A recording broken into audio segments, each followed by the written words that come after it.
Yo,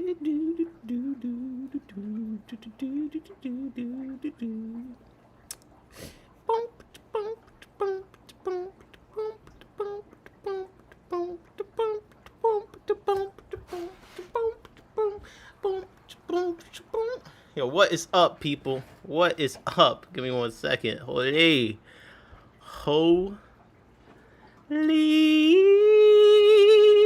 Whoa, my God. Boom, boom. It's true, we are some scud killers. Boom, boom. And I hate it when the scuds near us. Boom, boom. Wish the worst for the scud dealers. Boom, boom. And I hope that all the scuds hear this. Boom.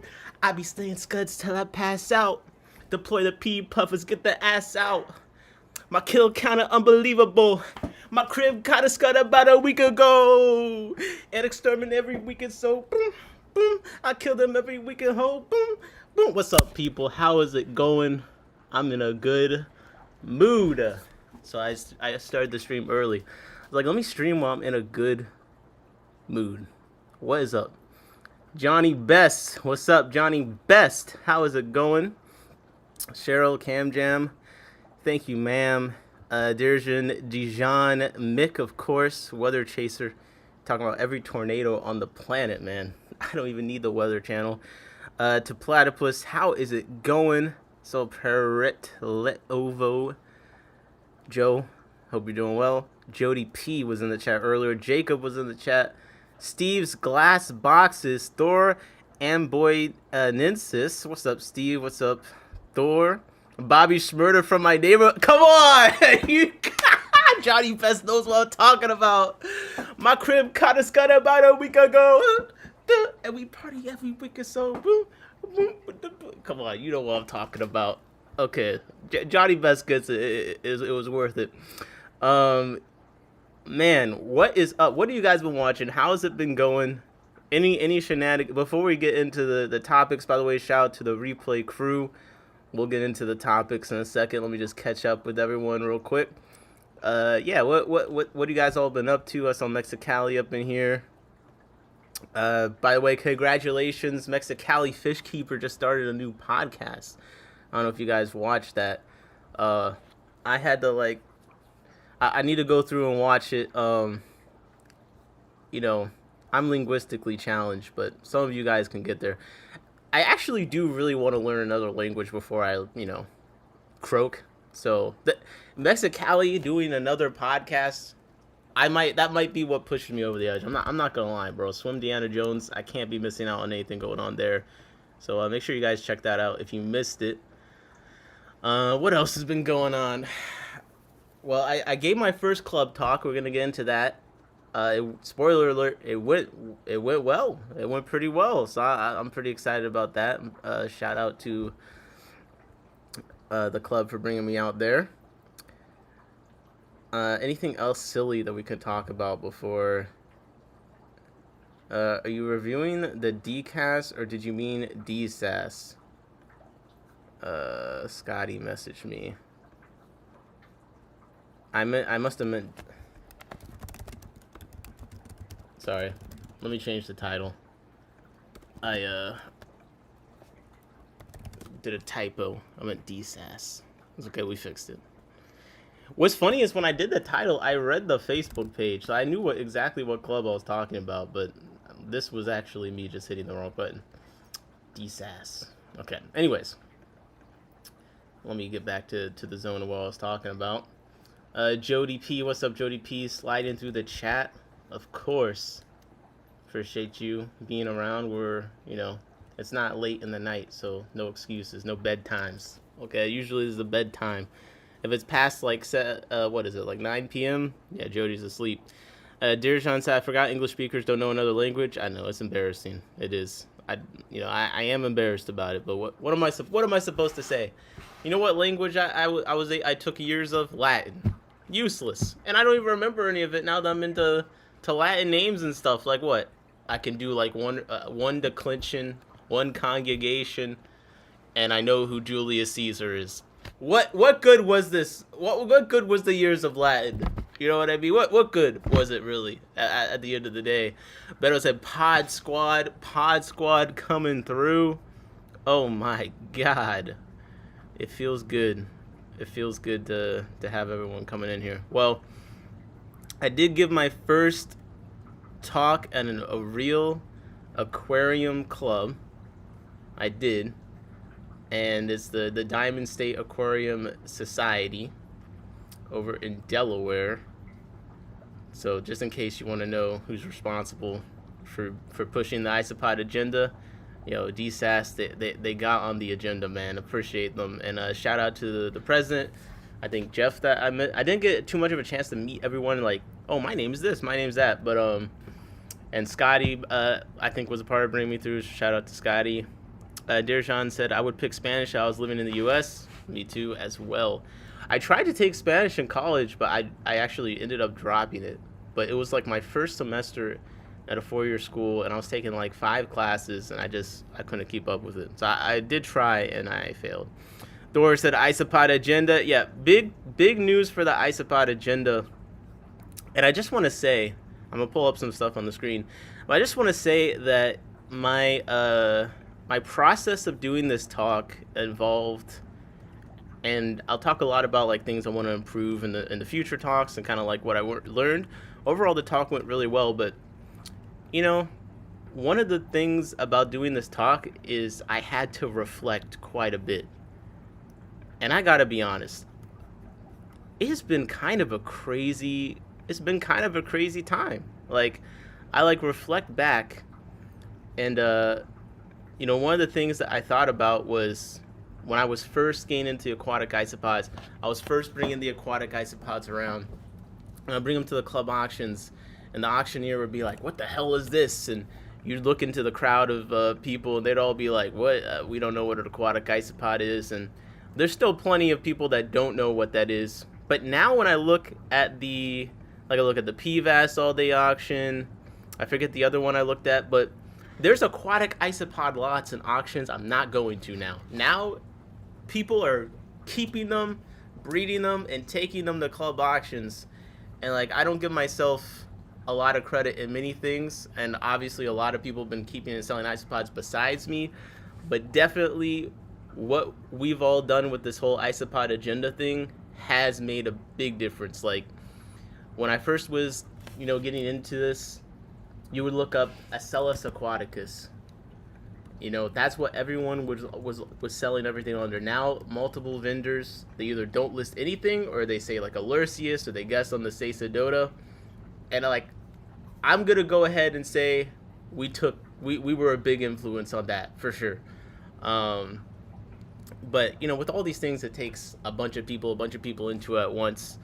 But I'm gonna give us credit, because it's not just me. It's also a lot of people in this chat. A lot of people, one or two people that showed up to the talk had seen the videos before. And that's what I liked early on when I was doing the isopods on Reddit. I had no YouTube channels. That's another thing. The isopod agenda, it basically started mostly off of YouTube first, and a lot of people took it beyond me. So I can't even say the isopod agenda is all me, because a lot of people are they understood what the mission was.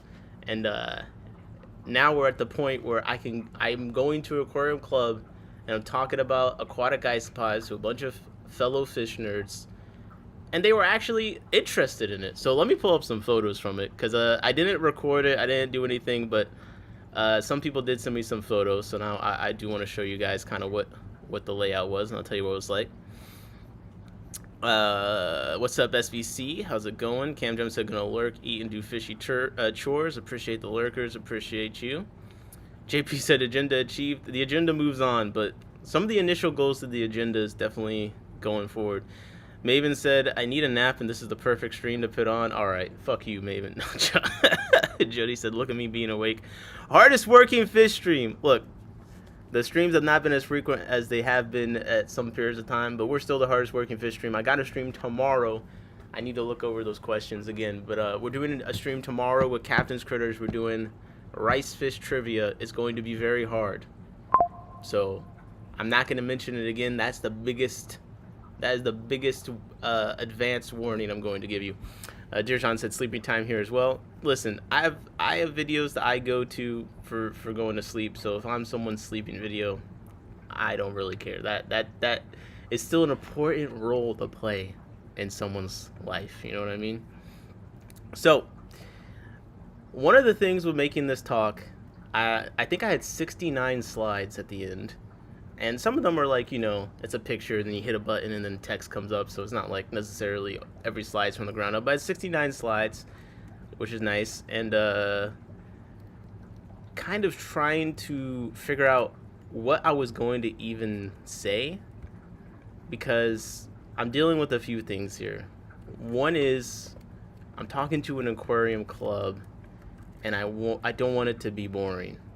You know what I mean? I don't want it to be boring. I gotta tie it into fish eventually, but then at the same time, it's the isopodagenda, so it's like I'm trying to show people what's cool about the isopods.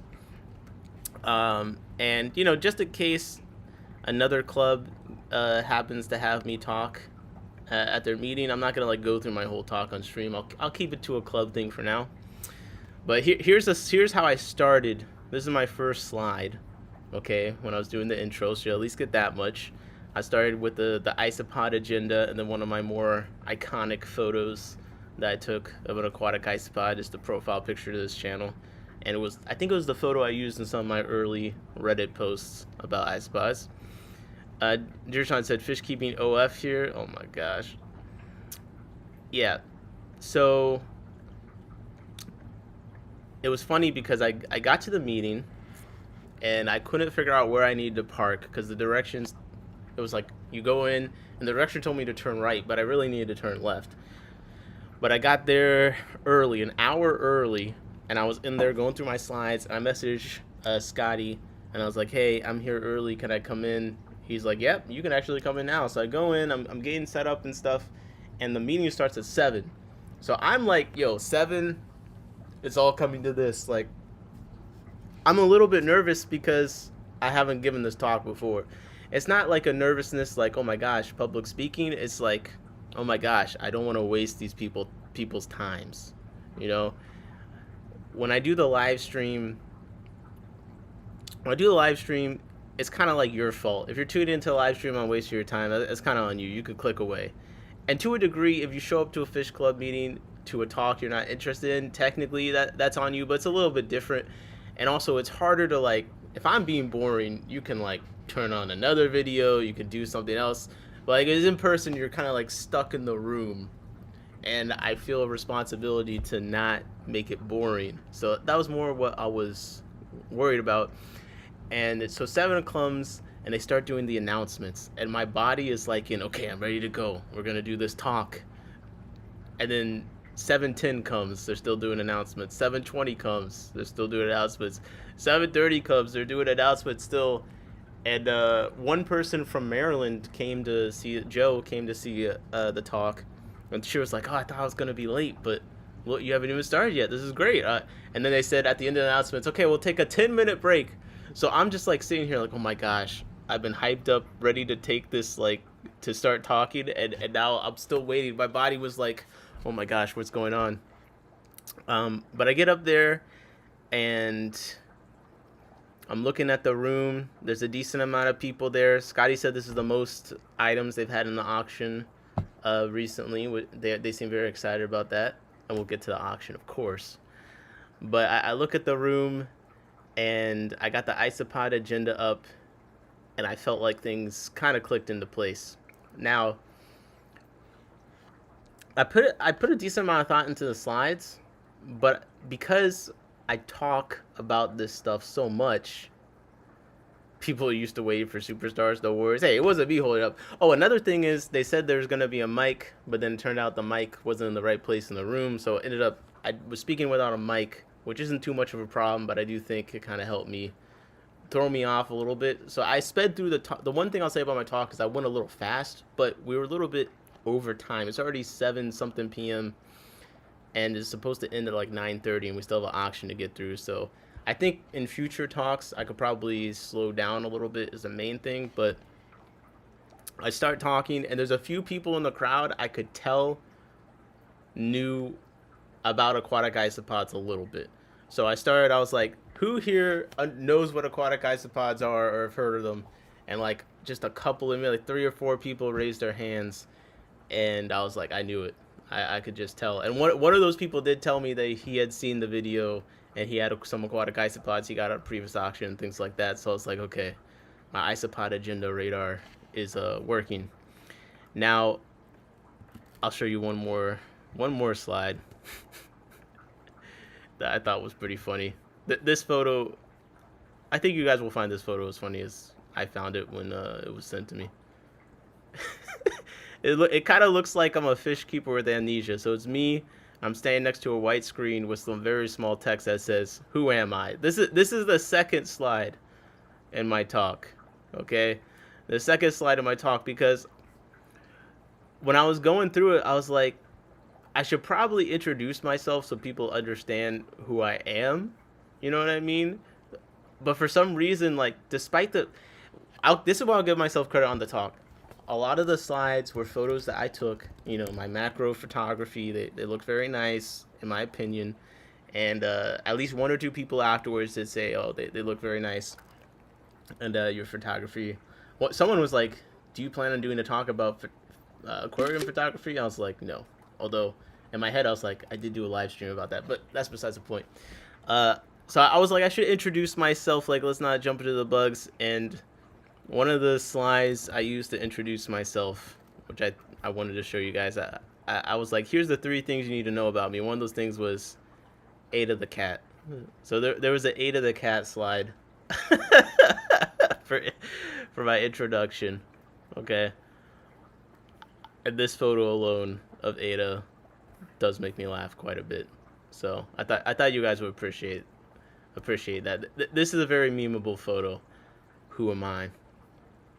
But yeah, so I'm talking, and my approach to the talk was basically, I'm not going to get into the super detailed scientific technical stuff because I'm not even qualified to talk about that anyway.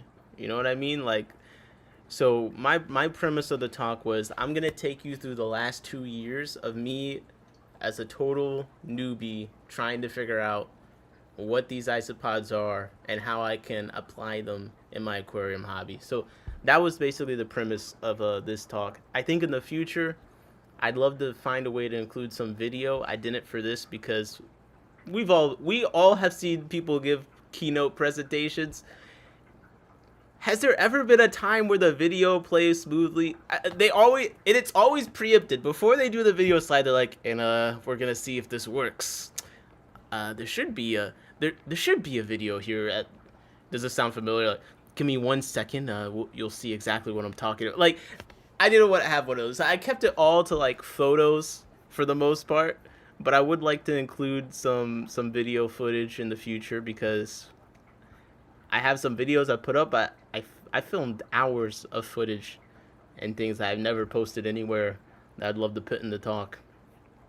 So yeah, I'm not going to go through the entire play-by-play, but I will let you guys know that it was pretty well received from what I could tell. I mean, everyone at the club, shout out again to the club, DSAS. They're all extremely nice. One of my favorite things afterwards that someone said, they said, when I saw the first slide and that was going to be about bugs, I thought I was about to fall asleep. But it was actually very interesting. So, but that was kind of like great feedback because that was my concern. You think about the subject on its face, and a lot of people keeping fish, you might be concerned that they'd actually be interested. But it seems like we managed to land the plane because a lot of people came up afterwards to tell me how interesting they found the talk and stuff. And that was really encouraging. So I really appreciate everyone that came up to talk to me afterwards. And we did get one person that I guess surreptitiously recorded video of the talk. So if you guys want to see this snippet of the talk that someone posted, like, say something in the chat and I'll play it. But someone recorded the very start of our talk. And it was the same guy that I could kind of tell knew what was up with the isopodagenda, and he actually did bid on my isopods later on in the evening. So if you guys are interested in seeing that, Mr. Callie said play that. Oh, I was gonna see if more than one person said something, but the mob boss, Swim Deanna Jones, said something. I don't know, man. Let me load it up. That's all I needed. Holy, give me one. Give me 1 second. So, you'll see it's the beginning of the talk where I'm kind of introducing myself. So it's not immediately about isopods, but it'll give you guys a good idea. And I think you'll see how I'm talking a little bit fast, because Skyler's like, maybe just go for 45 minutes. I'm like, oh my gosh, I do have a lot of slides, so I'm gonna have to be real intentional here. Okay, here we go. So shout out to I'll put the link to this in the chat too. First off, if you guys want to go comment the isopod agenda or something there, that would be nice. But I definitely didn't notice that someone was recording it. But I'm kind of glad they were, because I didn't get anything. Okay, so here we go. We're gonna play this right about now. First off, I want to say let's push the isopod agenda. Now let's check out the snippet from tonight's. Did you guys check? He said, first off, let me make sure we say we push the isopod agenda. Now that's what I'm talking about. That's what I'm talking about. First off, I want to say let's push the isopod agenda. Now let's check out the snippet from tonight's meeting of Nick from In My Tanks talking about aquatic isopods. So, most of the photos of the isopods in here I did take. Some of them I did, and most of them I did. And I really like music. I was in a rapping boy band, is what we called ourselves, called Coexist Music Group. So this is me performing there. And then I have a cat. I call Ada the cat. And these are about the 3 main things you need to know about me, besides the fact I really like isopods. So rewind about 2.5 years ago, I was having a hard time figuring out how to connect with my grandpa, who just got a terminal diagnosis.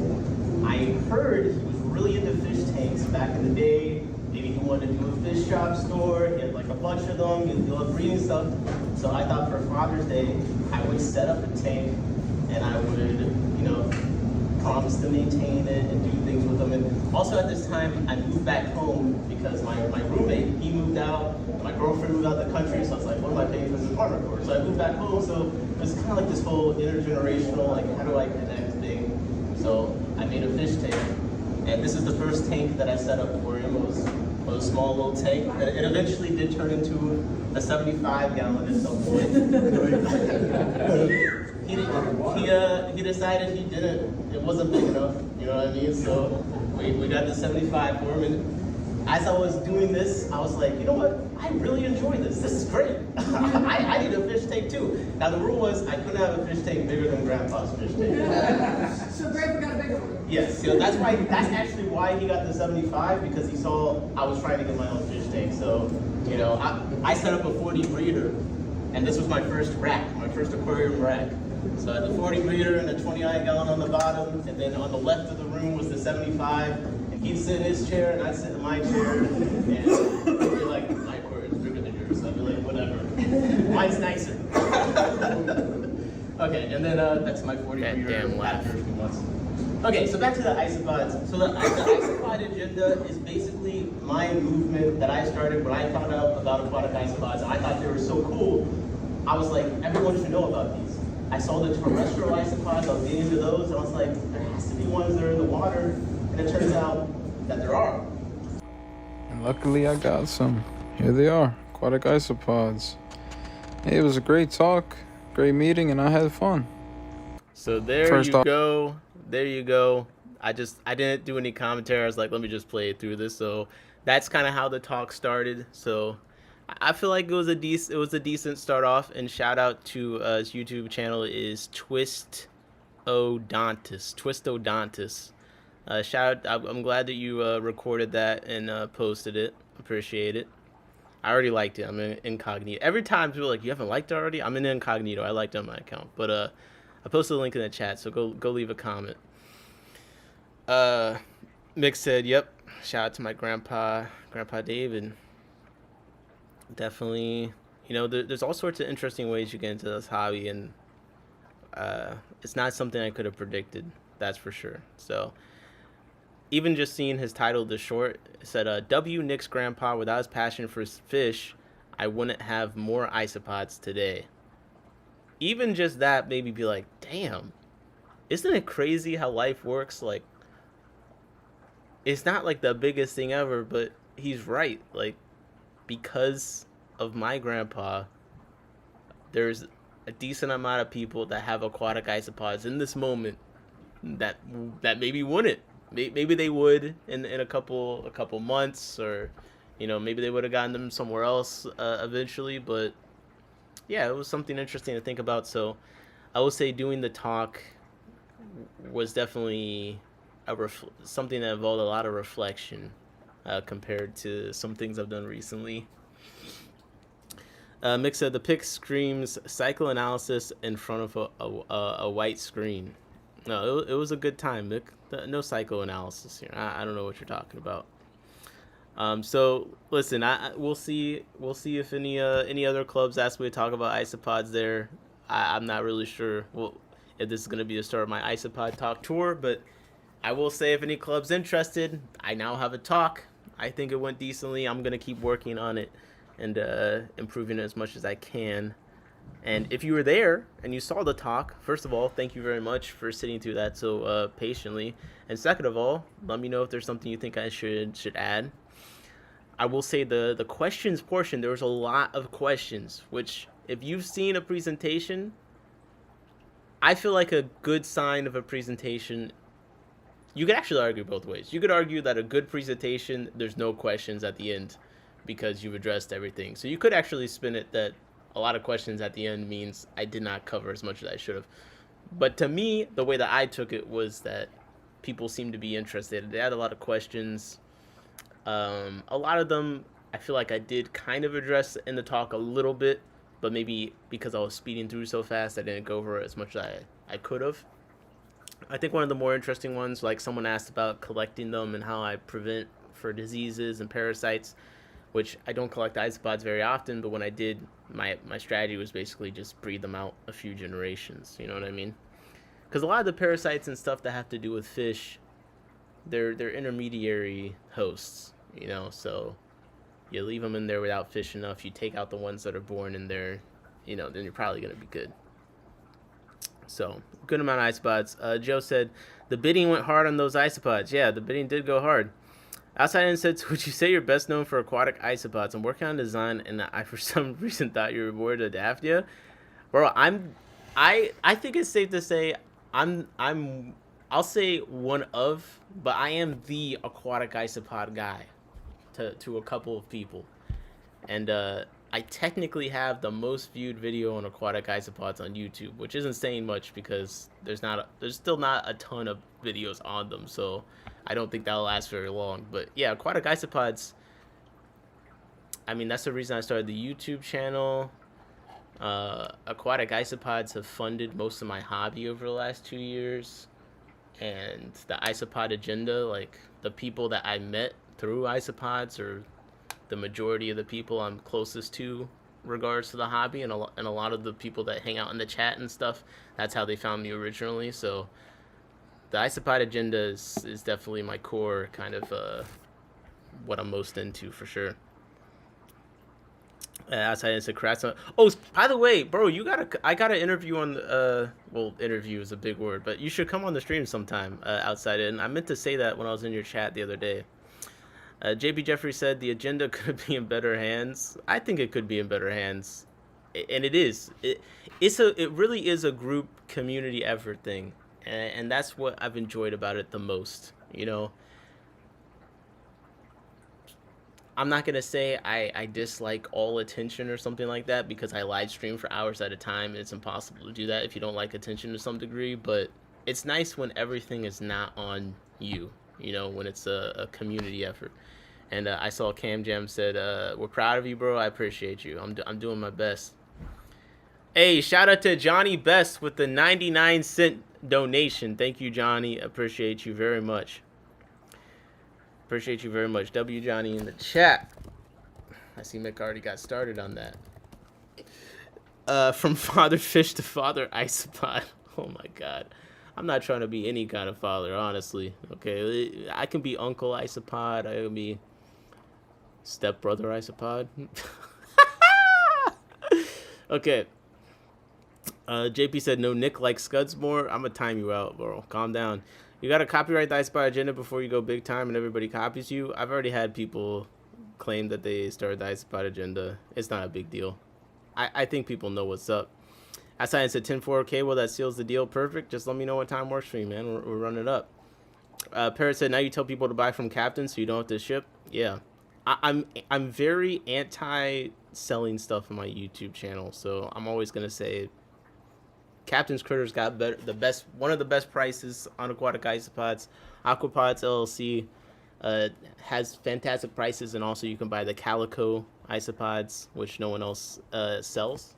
So that's what I always am going to say. Shout out to Joven 1987. The chat says hello. Hope everyone's good. Jesse said Uncle Isopod. What's up, my man? Jesse. Dear John said half man, half isopod. That would be kind of crazy. I'm getting some fancy terrestrial isopods soon. I have a friend that I made selling aquatic isopods who, listen, she sells some fancy isopods, and like she took a picture of her packing station. There's like Louis Vuitton purses and stuff. This is like a luxury isopod dealer, and she's sending me some isopods that are very fancy. I've been setting up an enclosure for them. They're who I bought the Priscilla Warneri Dalmatian from, which is the most expensive isopods I bought. And I bring that up just to say, I think I have over 10 Priscilla Warneri Dalmatian isopods, and I spent $250 on the first 10 that I got out of them. So having more than 10 of them breed, it's exciting, even though I have no plans to sell them anytime soon. I'm pulling up a picture of them just so you can see. They're just basically big, flat isopods with a Dalmatian pattern. Yep. Very cool. And my shout out to Jo. She brought a shelf for me. I'm turning it to my isopod shelf. That's what my laptop is sitting on right now, actually. And this is where my isopod enclosures are going to go, on this shelf. So, good stuff. So yeah, the talk went well. I got a lot of good feedback afterwards. And if you're in the area, I would say you should try going to this auction, because we're going to get into the auction soon too. Johnny Best said, Ben's voice, can I get one free isopod with free shipping? Perhaps you could. Parrot said, very excited for the ones I'm getting for 2. I know, it's crazy you won that Reddit thread. Like, what are the odds? Dear John said, Dalmatians, hell yeah. Oh, you're familiar? Are you familiar with my game? Because that would be exciting if someone... You know, I was in a Discord, and someone was like, people buy the expensive isopods for clout. I was like, well, I don't really post the one expensive isopod I bought anywhere. And when I do, people are like, you're so dumb for buying that. So, anytime someone in the chat actually knows the isopod, I wanted Priscilla Warneri because they were flat, they were big, they're beautiful, and, the rare morph was just icing on the cake. Dejan said, I'm living in Dalmatia. Funny, huh? Okay. Let's go. Dalmatia. I didn't even know that was you might need some Dalmatian isopods. It only makes sense. That's pretty cool. Dalmatia. That's a nice name. Joven said, what's up, outside in? I enjoy your card drawings. Awesome. Hey, let's go. Fish Room Punks.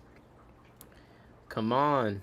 Looking forward to the In My Tanks Fish Room Punk, JP says. I don't know. I think you have to be of a certain stature to be a Fish Room Punk. I don't think I'm there yet. You got to be someone like a Swim Deanna Jones. You know what I mean? But, okay. Is there any other questions you guys have about the talk at all? Or can we get into the auction? Because I'll be honest. The auction was pretty fun. It was pretty exciting. Okay? And...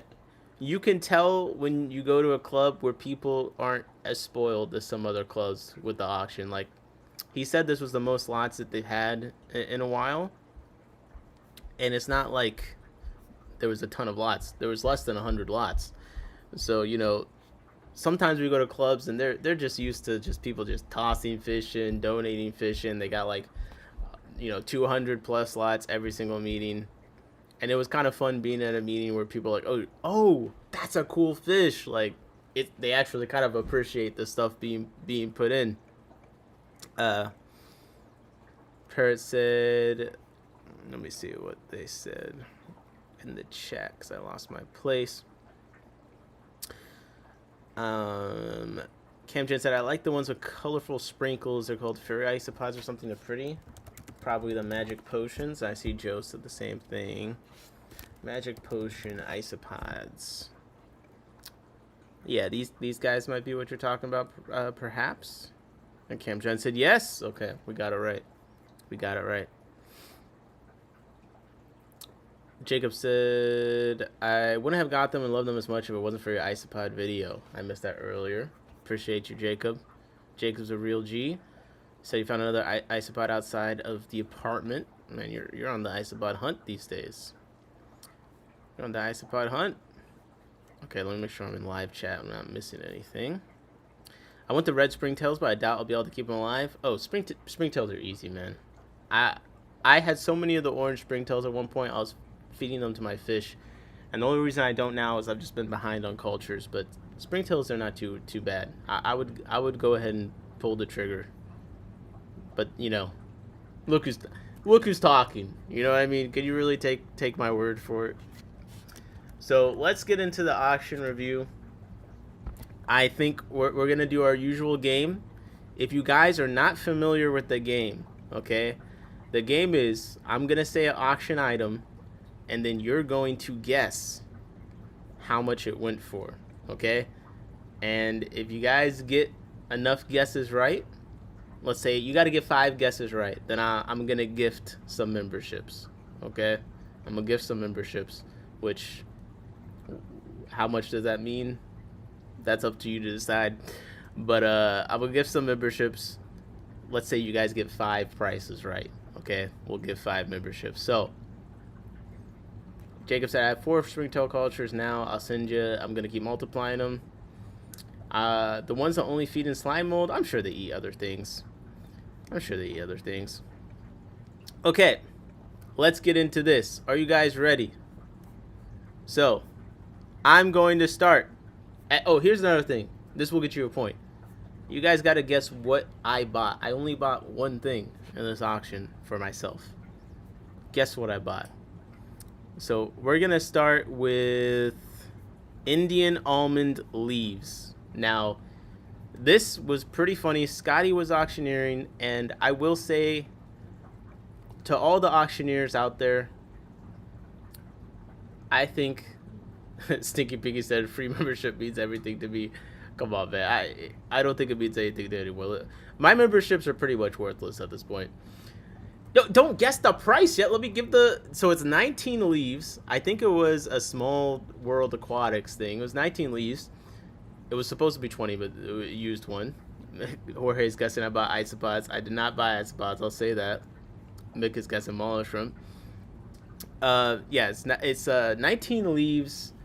And I'll say that Scotty, he does work very hard to get the price as high as possible. So I gotta say, if you're an auctioneer, which I aspire to be a regular club auctioneer eventually, I think I have a lot of work to do to get there, but he does a good job of getting the price up.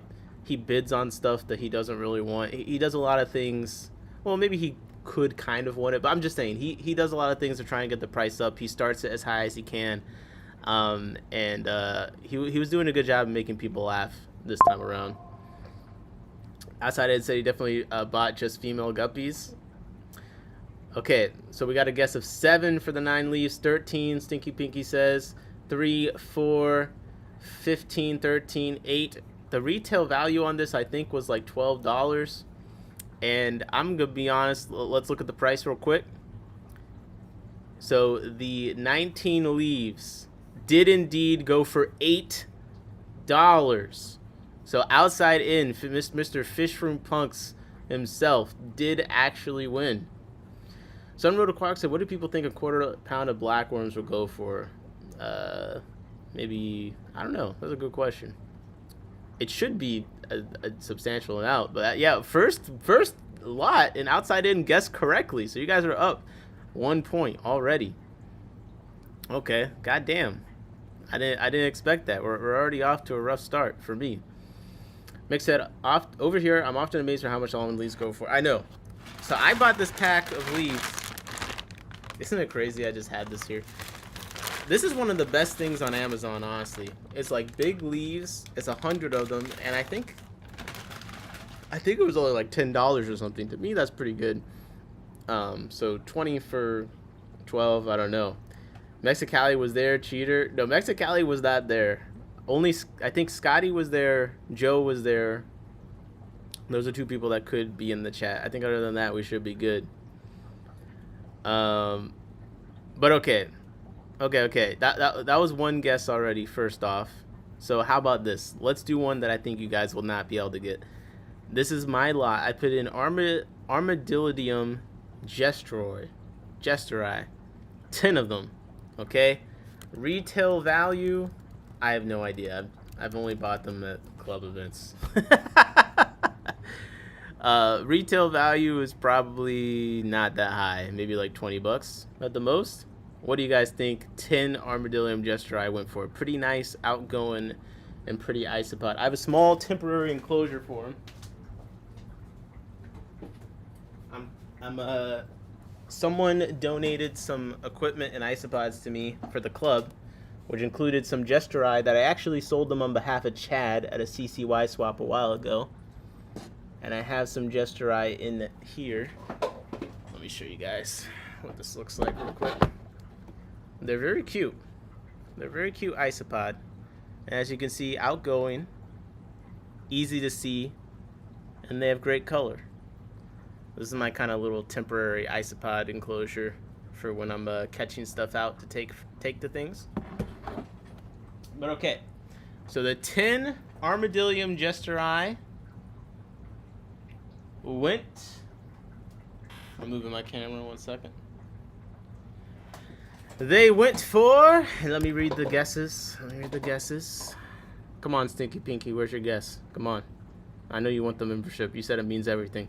Mick said $10 for 100 is a good price. I agree.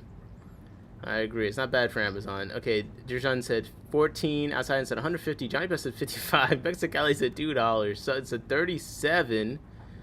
You just showed the price, did I? They're not aquatic isopods. No, they're not. Mick said 40. Okay, the price was $6. $6. They went for $6. The bidder 41. I was actually bidder 40, so the person right after me bidder 41. That's pretty good deal for Gesturi. You guys were a little high on but they're pretty isopods, so like it's believable.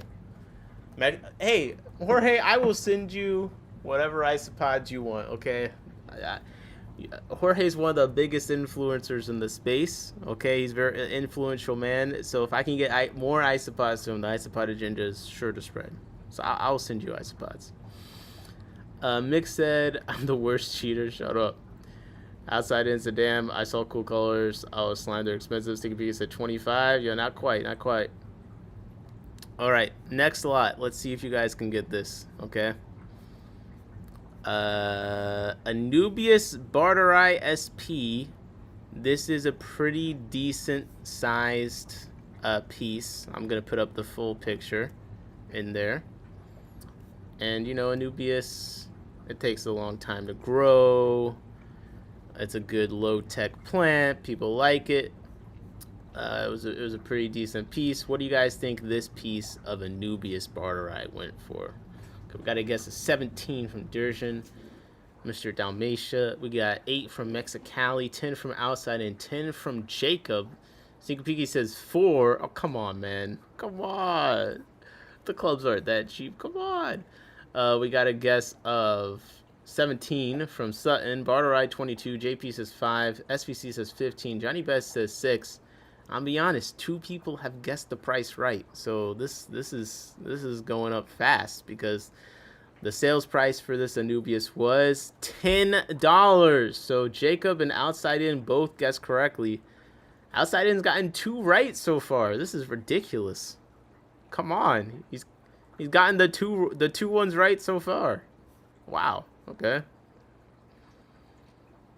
Jacob said, "I know my Anubius." Outside on a roll. You are definitely on a roll. I'm not gonna lie, but I think I can shake you guys with this one. We got 5 young long fin corridors. The description says juvenile panda corridors with long fins. Fin length varies from fish to fish, and maybe all fins or just the dorsal. Okay, 5 juvenile longfin panda corys. What do you guys think it went for? Durjan said $240. Jesus. Jacob said 40. Mexicali said $12. What's up, Mary Oliver? How's it going? Hope you're doing well. Outside In says 20. JP says $22. By the way, this was one of the first items auctioned off, so it was pretty interesting. Okay, Dearjon said $25. We got a bit of a correction there. Cam Jam saying hi to Mary. Mexicali saying hi to Mary. Let's go, keeping it friendly. Okay, listen. Anyone else want? There's no correct answers yet. Are you guys ready? Are you guys ready to face the music? Sutton Road came $8 for 5 Corys. Man, come on, man. People always love the Corys. The 5 juvenile longfin panda Corys actually went to bidder 29 for $38. $38. Okay, let's freaking go. Not bad at all. Not bad at all. Cam Jam just came in with 35. It was close. JP said 34. That was close too, but not quite. Not quite. Okay. Mary said, Mary Oliver question, resetting my BT skink tanker, isopods, water or land ones? I have both. I'm mostly into the water ones, but I do have several species of the land ones. Jacob said I said 40. Okay, 40 is pretty close. 40 is pretty close. Some Road Quack said, I'm telling you what the club auctions in Vermont shit goes cheap. Why don't bring stuff? It definitely varies depending on where you're at. And I would say this club, there's some stuff that I feel like isn't brought here all the time, or they don't have a ton of stuff to bid on all the time, so it was a bit more competitive, which was fantastic. So, that brings us to the next lot. What do you guys think this lot of a pair of Pseudomagil furcatus? It's a BAP entry, but it's a pair. What do you think a pair of Pseudomagil furcatus went for in this auction? And JP says, won't the skink eat the isopods? See, I don't have I've never kept them, so I don't know. But guesses for this pair of Pseudomagil furcatus. Durjan said $22. Outside In says $15. Come on, guys. What do you think? A pair of Pseudomagil furcatus. What's interesting with them is I thought all the Pseudomagils were like the same size, but the furcatus are actually significantly bigger than the ones that I have. I have Gertrude and I have Lubinatus, and those get like 1.5 inches, but the furcatus apparently gets like 2.5 inches, which to me is like huge. You know what I mean? We got a guess for 15 from Jacob and 15 from Mick. A lot of people feeling 15. Cam Jam is guessing $20 freaking dollars. JP Jeffries is guessing $12 for the pair of Pseudomagil furcatus. Jacob said, I love the Gertrude. I got them from Lucas Brett's. They're very nice rainbow fish. I have fried from a new rainbow fish I never bred before, by the way. Your auctions are fancy, man. Greenwater doesn't have technology for their auctions. If you're a club and you're not using auction.fish, shout out to whoever made this. Like, my group auctions is completely worthless. Auction.fish, there's so many things about it that make it a superior platform. First of all, I don't think you have to pay to use it. Second of all, the fact that you can just pull up the auction page and look at all the auctions coming up and figure out which ones are close to you, you click on it. Like, this is a West London killifish auction. People in the UK are now using this. This is actually the first time I've seen this. And I click on it, I can see, oh shit, this is in London. I can't fucking make this auction. like this is a really cool platform, and I'm really excited to see that people in the UK are using it now too. But the point is that you can see all the upcoming auctions being hosted on the platform, and go through, and there's pictures of everything. So I think there's a bit of organic discovery behind it that is really cool. But okay, to the furcatus pair. SVC guys 18, In fact, the pair of Furcatus, Pseudomygal furcatus, went for $16. The bidder $29. So we had 3 people guess $15. So just one of you decided to add $1 to your guess. Someone could have gotten it right, but we only got 2 right guesses so far. Okay, so listen, it is what it is. You tried your best. So let's try another one. Okay, let's see if you guys can get the freshwater aquatic isopods, 10 of them. This is from me. What do you think 10 freshwater aquatic isopods went for? 10 freshwater aquatic isopods, and both lots went for the same price. Okay, both lots went for the same price. 10 aquatic isopods. Mick is guessing 28. Rajan is guessing 16. Mexicali is guessing $5. Mexicali, I hate you. I just hate you. Come on, man. Don't disrespect the isopod agenda like that. Outside in said, I have no idea, but I'm curious. $45. JP Jeffrey says 15. Now, read Mick is saying LOL, Jorge. So this is one of the main things. So when I started the isopod agenda, I bought my first 10 isopods for $4 each plus shipping. And I decided the main thing of the isopod agenda is I wanted to make them more accessible and more affordable. And I will say that the average retail price of them has come down quite a bit. So Phillips Fish Works just put them to $19.99 for $10. I think it's been at $29.99 for a while. Jacob said 25. SVC says 35. Camjan says 24. Mexicali says, hey, I'm a cheap buyer. No, I respect your game, man. I respect. I understand. I'm a cheap buyer, too. I also like to bid on things.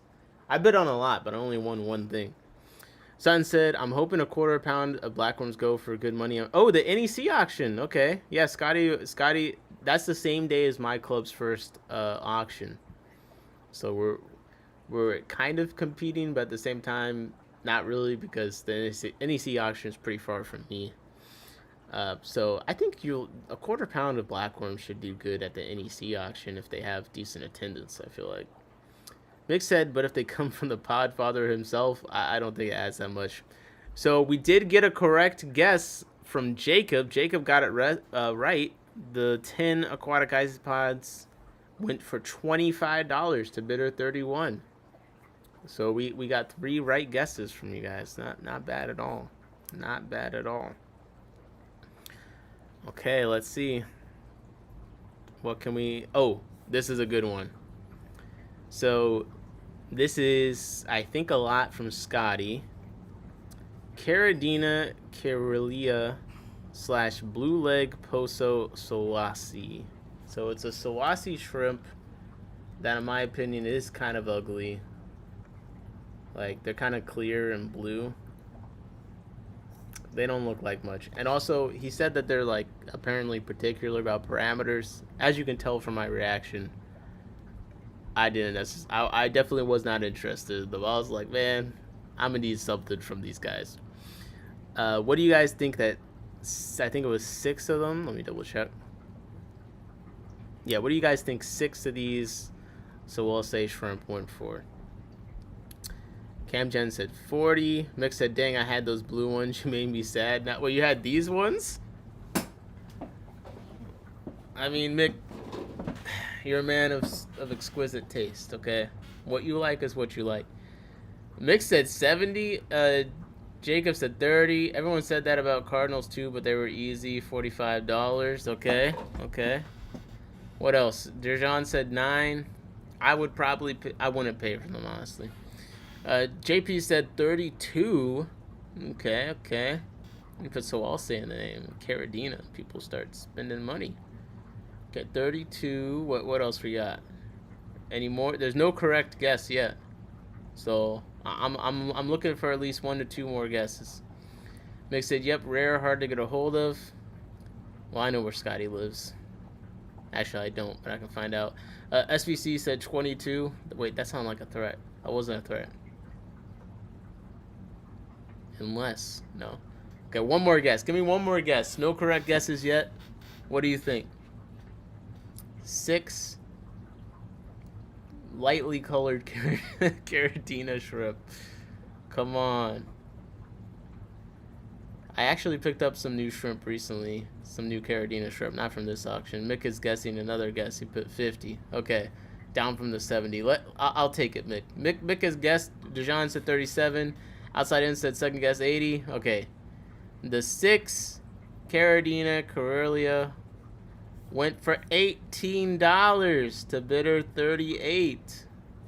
$18. So didn't exactly break the bank, but still got a little bit of money for it. Not too bad, not too bad. Mick said, what? I mean, bro, they don't really look like much.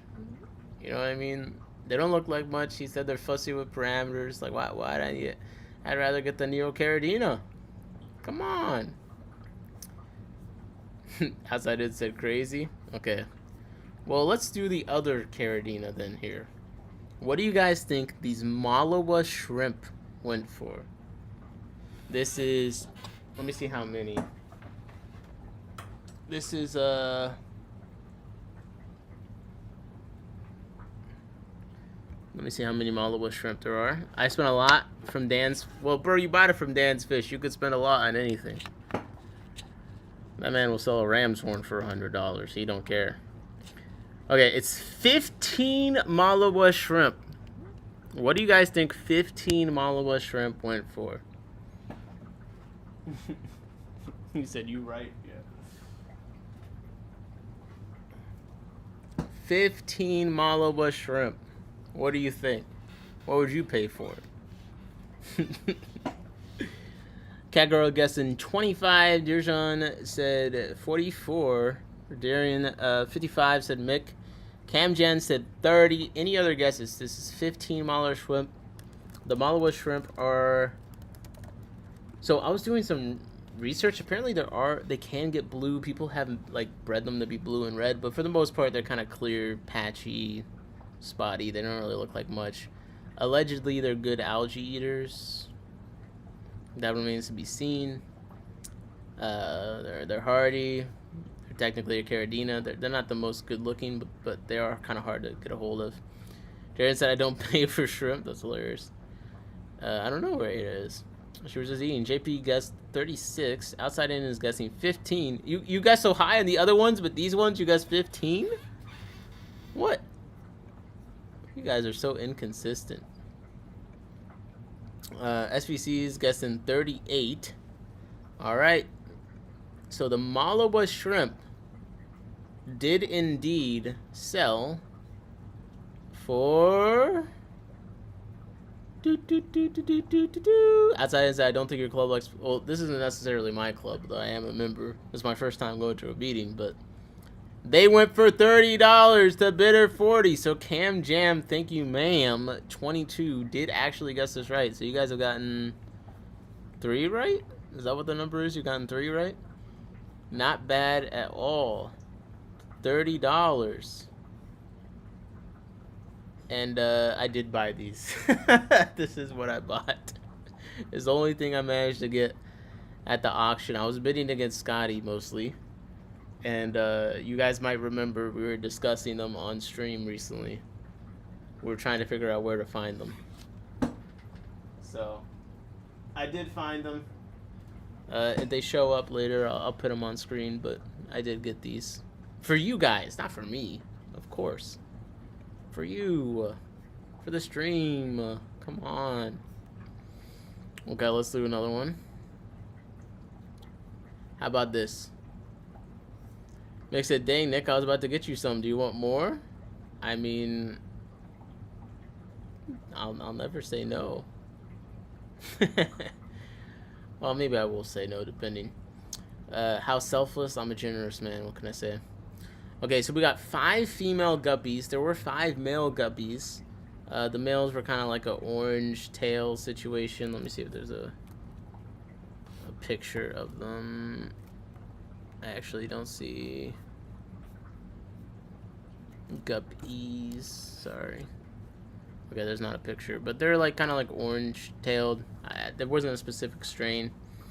But what do you guys think 5 female guppies that seemed like they're probably gonna have babies soon went for? For genetic purposes? Yeah, I mean, sure, genetic purposes. That what the kids are calling it these days. 5 male guppies. Outside in Aquatics says 10 cents. Mick is guessing $2, which is the minimum bid a lot of places. Mexicali also guessing $2. Catgirl guessing 18. Darian is guessing $9 for the 5 female guppies. Come on, man. SBC's guessing $4 for the 5 female guppies. They're about to have all the babies. Darian said, I mean, their guppies don't always look like they're going to give birth. Mary said, my daughter bought it a few years back and stopped caring for it. I took over, so wish she got it smaller, but it knows me now. Oh, you're talking about the lizard? That's cool. Jacob's guessing 6. Jacob's guessing 5. JP's guessing 6. Cam Cham's saying no sale. Jesus. Well, guys, the 5 female guppies actually indeed went for $14 to bidder 38. So suck on that, bro. Pause, because no sale. Some people value living creatures. You know, you should all be ashamed of yourselves. Outside in said, what the hell?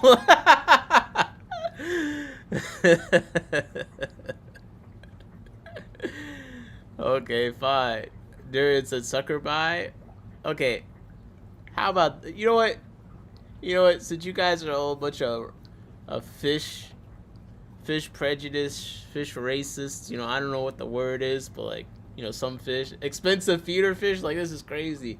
How about this? This is a fish you guys should all agree is worth something, okay? This is a Bosemani rainbow bat. So someone bred these. It's 6 of them. They bred them. They were young Bosemani rainbow fish. What do you guys think that 6 Bosemani rainbow fish went for? Catgirl's guessing 35. Camjam guessing 50. Mexicali is guessing $12. You can tell Mexicali do not want to pay for a fucking fish. SBC said 42. Outside said TBH, I do think I made the most money selling mixed guppies, so it tracks. Yeah, it could make sense. Mindless Maven said 32. Mixed is 40. JP saying 20. Mary Oliver is guessing 15. Outside is guessing 35 as well. And Darian is guessing 68. What's up? A couple fish in the chat with the emoji spam. Appreciate you, my friend. Your name is always green. Kind of crazy. Well, the 6 Bosemani rainbow fish. We have 2 correct guesses once again. And I hate to say, are you up to 3 now? Outside in Aquatics has guessed correctly, as well as Catgirl. Because the 6 Bosemani rainbow fish went for $35 to bidder 38. Bidder 38's buying a lot of good stuff. So yeah, bidder 38, $35. The Bosemani rainbow fish. So I'm saying, hey, if you're breeding stuff and you're in the area of this club, they actually seem to appreciate the fish being brought. So you might actually make some money. Now, bidder 38 is a woman? That seems like a big assumption. I don't actually remember. I don't think so, though. But Catcrow said, I've been around your stupid auctions before. LOL. Okay. What do you guys think one red bristlenose pleco went for? I brought this pleco. It was maybe like this big. Not that big. I brought this pleco. There's one of them in the bag. What do you think one kind of smaller juvenile pleco, bristlenose pleco, went for? And the guesses are coming in. By the way, Darian, what is the conversion rate you're thinking of? Because your bids are like consistently high. Like, I think you bid like $250 once. Like, I'm just saying, you might want to tone it down, bro. You might turn it down. Kanjan said 22. Catcrow says 16. Outside it said $2. Jesus. I think I said 8. 10 from JP. 16 from Darian said useless fish. A useless fish? What, you want it to change your tire? What's a useful fish? Conversion is okay. I don't know how to do that math. Okay, so you know what? You seem like you know more what you're talking about. I retract my statement. Conversion is 1 to 1.17, I think. Darren said. Okay, well. Holy, Mick said 14. All right, I'm looking for one more guess. Then well, I guess Mick guessed, so I can't actually go ahead and reveal it. We don't have a correct guess so far, so you guys are slacking. But the red bristlenose pleco did in fact go for $18.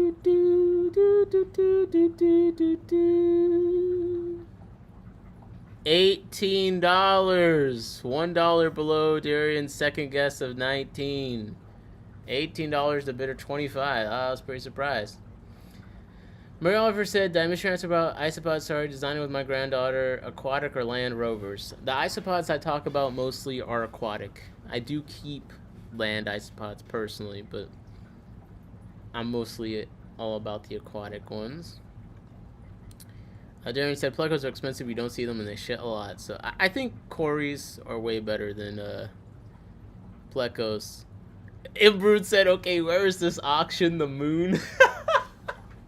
I'm telling you, listen, there was like 60 lots, and they said this is like a lot of lots for them. So I think some of us are used to going to auctions where they get fish and stuff all the time. This is like I feel like they don't get as much. Either that or the members are just all rich. You know what I mean? Darren said corridors are my favorite. I do take Corys over plecos, for sure. I think, plecos, there's some very nice fancy ones. They're very cool too, but I think Corys take the cake. Mary said, a good place to buy the Land Rover ones. Does anyone have any terrestrial isopod recommendations where to buy them? Honestly, I don't.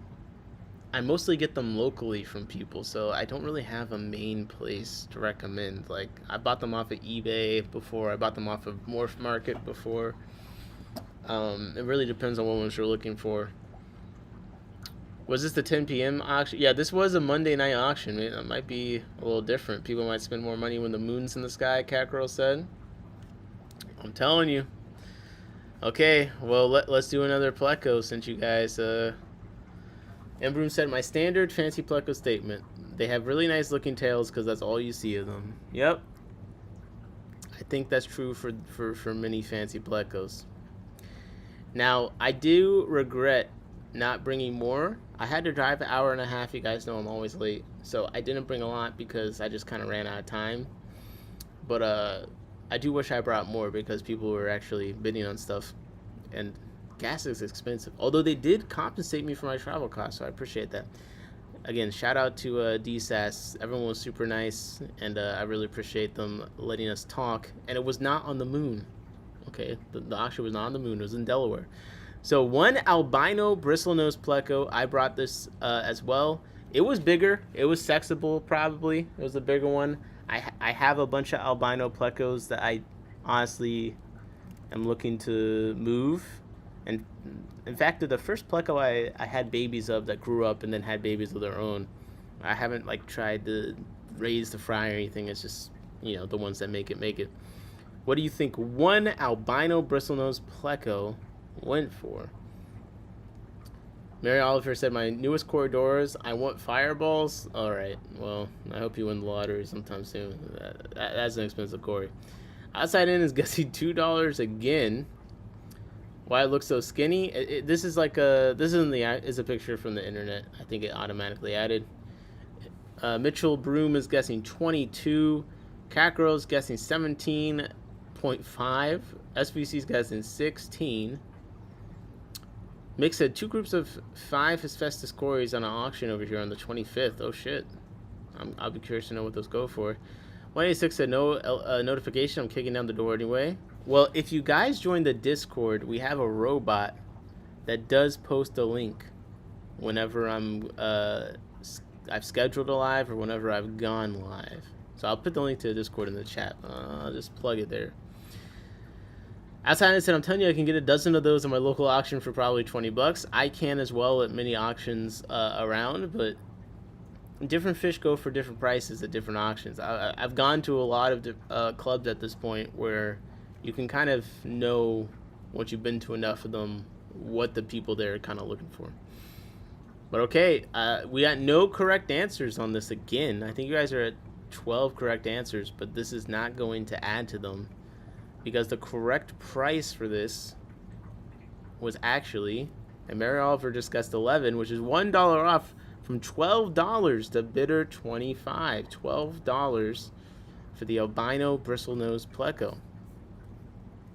So, catfish seems to be kind of, you guys haven't gotten 2 catfish in a row, and it doesn't seem to be working out for you. So, also changes over time, so I guess what will be hot where you happen to go. That's true.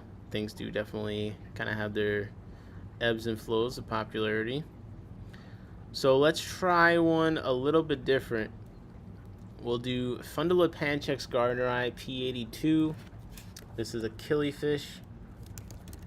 It's a specific strain, the P82 strain. Let me pull up a photo of them since they didn't post one. JP said this is too hard. That's all it took? Bro, toughen up. Yeah, Fundula Panchex Gardneri P82.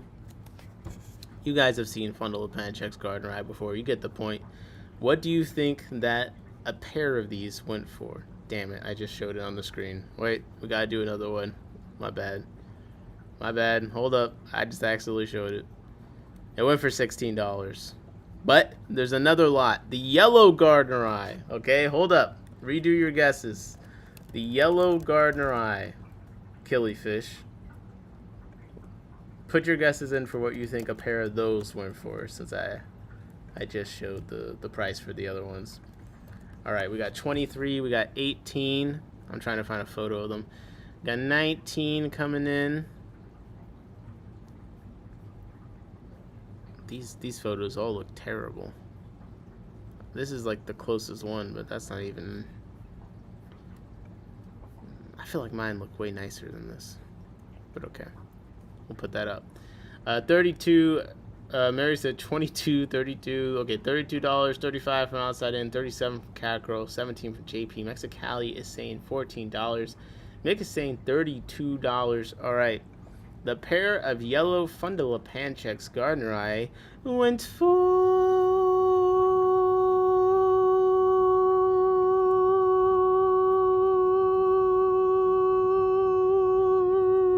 $10. $10. They went for $10. No one guessed 10. That's actually pretty good. You know, it's a steal. I would say a steal for a pair of killifish. $10. You guys remember Super Notes? Does anyone remember Super Notes? You have to have been on YouTube pretty long ago. There was a Super Note challenge. Super Note challenge. What year was this? 2008. Oh my God, Rhett and Link are the ones that started that? Yo, Rhett and Link, they really started everything. They're one of the richest OG YouTubers. They're about their business. All right. Anyways, but and Broom said, but the regulars went for 16. I mean, some of the gold Gardneri strains don't look that great. Honestly, I've seen some that don't. There's not a lot of color to them, so I could understand. I do think the blues are usually more popular. Okay. One in Europe is $20. Okay. Nick, the killifish, are they breeding age or younger? Why so cheap? Why so cheap? I mean, there's just maybe not enough people there that are willing to fight over them, I guess. You know, it's hard to say why so cheap. These auctions produce a lot of interesting results. I will say that. Okay, how about this? 10 red Neocaridina shrimp. I did bring these shrimp. They came from this tank over here, actually. 1 second. This tank. Which you can't see a single fucking shrimp. Oh, there's some red. I think they're a pretty decently red shrimp. I've had them for a while. What do you guys think 10 red Neocaridina shrimp went for? Lay it on me. Pause. $8, Mary said. Camjan says 12. Darian said 11, but he already said he don't wanna bid. Mexicali says 20. Wait, on all of the fish, you're guessing below $10. Now on that shrimp, you're guessing $20. Mexicali. I didn't know you're a freak. You're a secret shrimp freak. 186 is guessing 13. Mary Oliver said they're nice and red, so you guessed $8. JP said $14. Does no one respect the value of shrimp anymore? Per Level says shrimp lovers do go hard. Indeed, the shrimp lovers do go hard. Everyone said 14, but if you called them something like Rust Red Neos, it would have been 26. I always call my shrimp just Red Neo Caradina because, I'll be honest, as we're all nerdy about different things, right? So I'm definitely, I would consider myself to be a fish nerd, isopod nerd, but I'm never gonna be one of those like, well, you see, the Bloody Mary shrimp actually have 70% opacity on their fourth pleopod. This one has more of a 50% opacity on the red saturation, so this is actually a red fire oblique cherry shrimp. It's not gonna be me. I'm just gonna say red shrimp. You could look at it in the bag, determine how nice of a red shrimp it is for yourself. But I'm not gonna be selling a shrimp under a strain name just for someone to be like, I don't know about this. Embroom said for sure, same with color morphs of libraries, exactly. JB said $80. Come on, man. 1,000. You can't put a price on perfection. You could definitely put a price on perfection. People do it all the time. But nobody's perfect, so where does that leave us? Okay, the 10 red Neocaridina shrimp. Actually, Mexicali Fish Keeper guessed right. It's actually a miracle. It went for $20. The bidder 19. Mexicali Fish Keeper. Swim Deanna Jones. Yo-Yo I8I said fish, fish, fish. Welcome, welcome. Fish, fish, fish, fish. Welcome. You guys have guessed the price right 4 times. One more time and I'm gifting 5 memberships. Whatever that means. Let's get into it.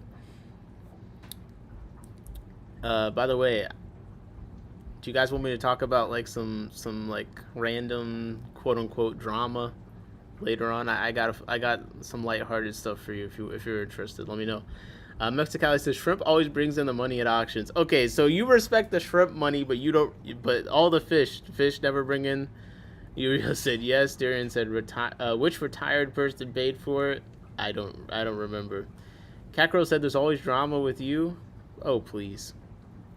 So let's test the shrimp knowledge then. Shrimp always bring in the money, right?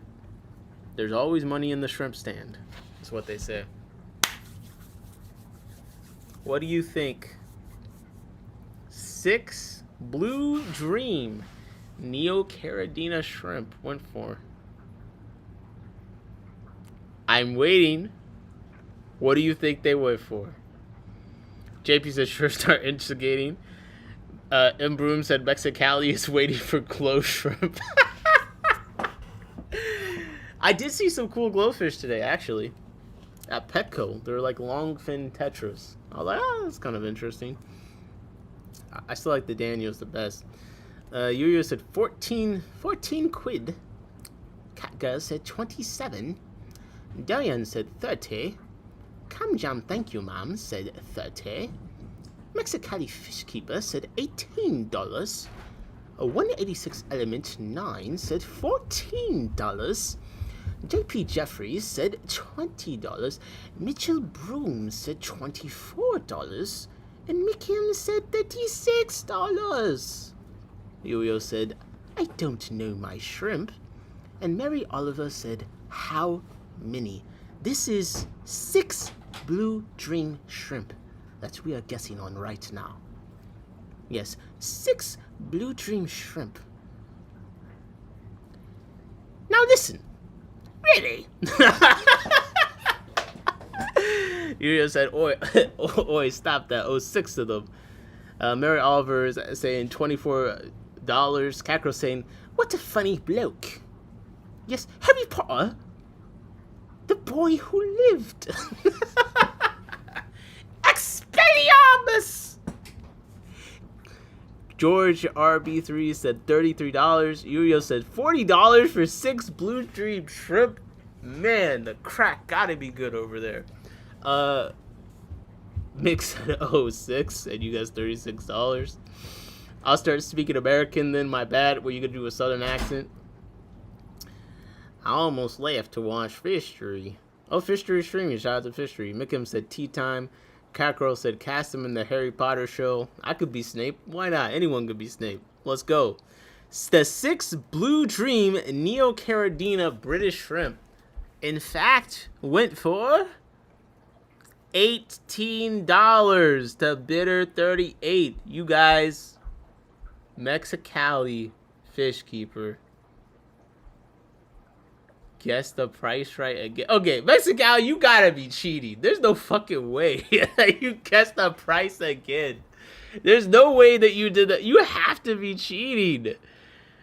He wasn't there unless I missed him in the corner with the fedora. All right, you guys got 5 right. The first round of gifted memberships. If you get 5 more right, I'll give 5 more. But god damn it, I'm sending the 5 fair and square.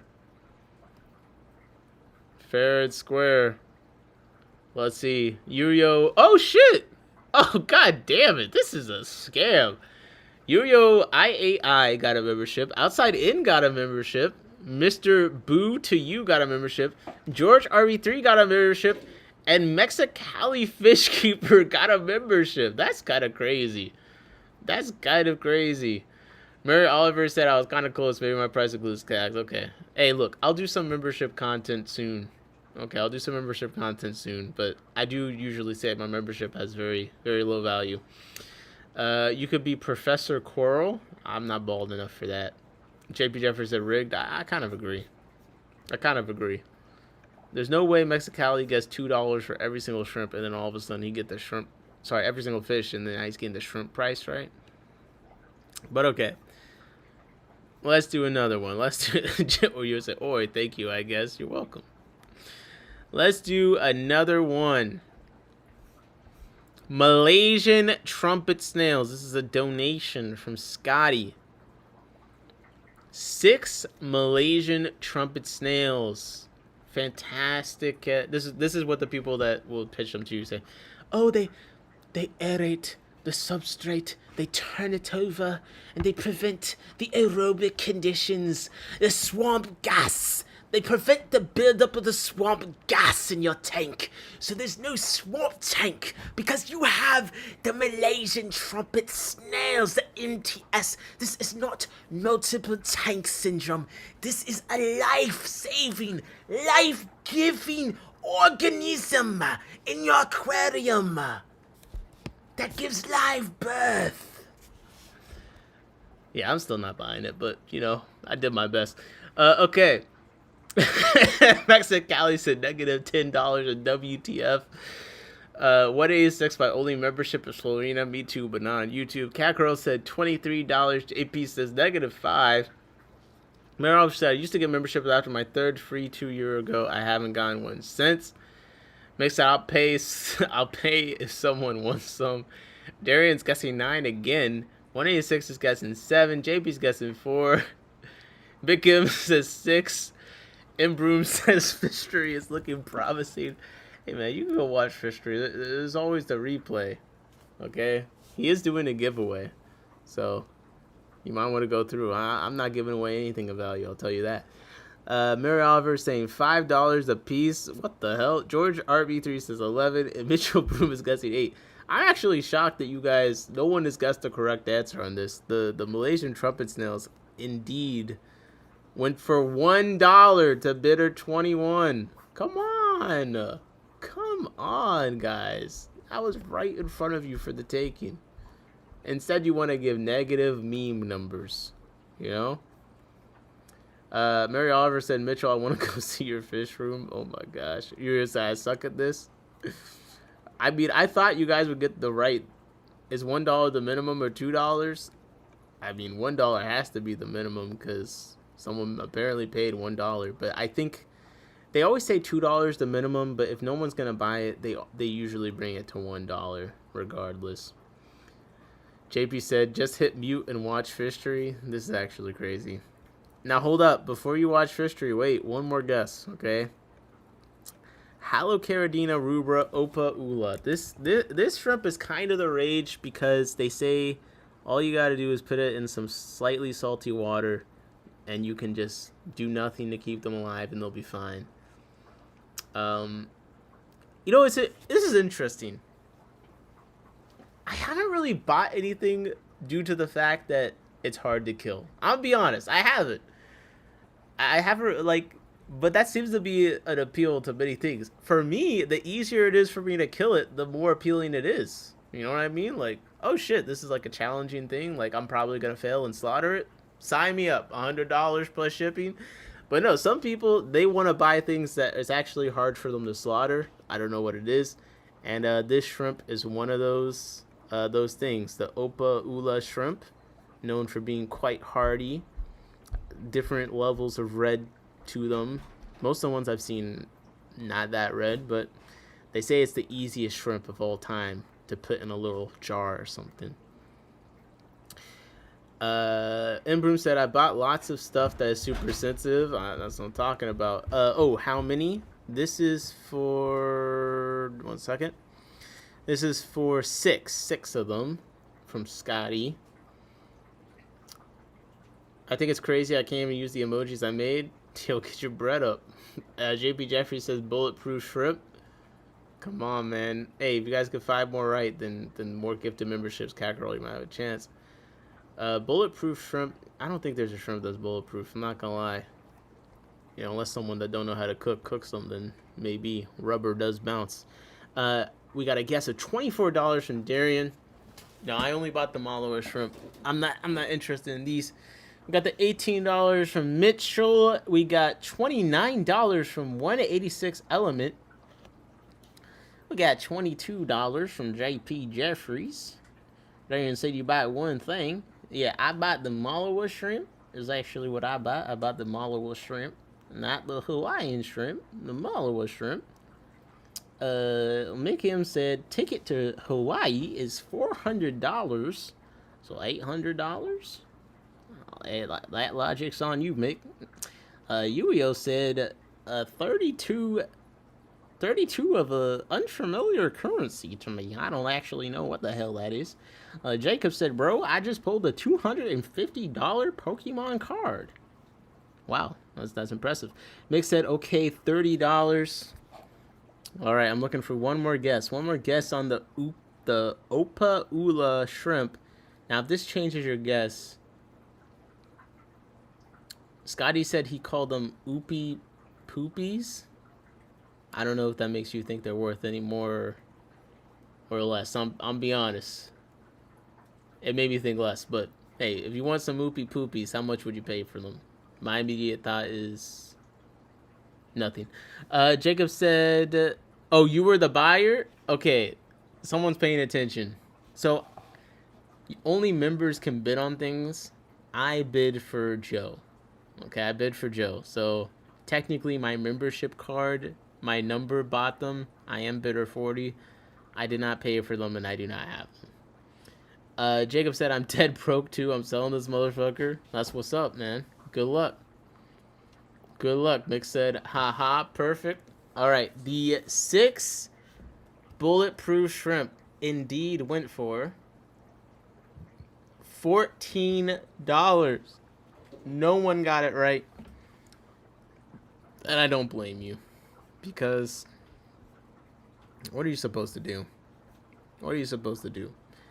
Just be clairvoyant? I'm giving you guys another chance. Okay, we got ram's horn snails.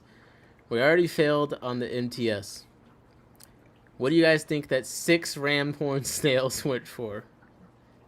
6 ram horn snails. Jacob said, it's killing me. If I had financial stability, I'd love to keep it. I definitely understand how that is. But I myself, I'm thinking about selling my RAM. My computer, I have a 6900 XT, and I have 128 gigabytes of RAM. It's like one of the G skill sets, the 32 gigabyte sets. So it's 32 gigabytes of card. And I'm like, man, I probably should just sell this. I don't even need this right now.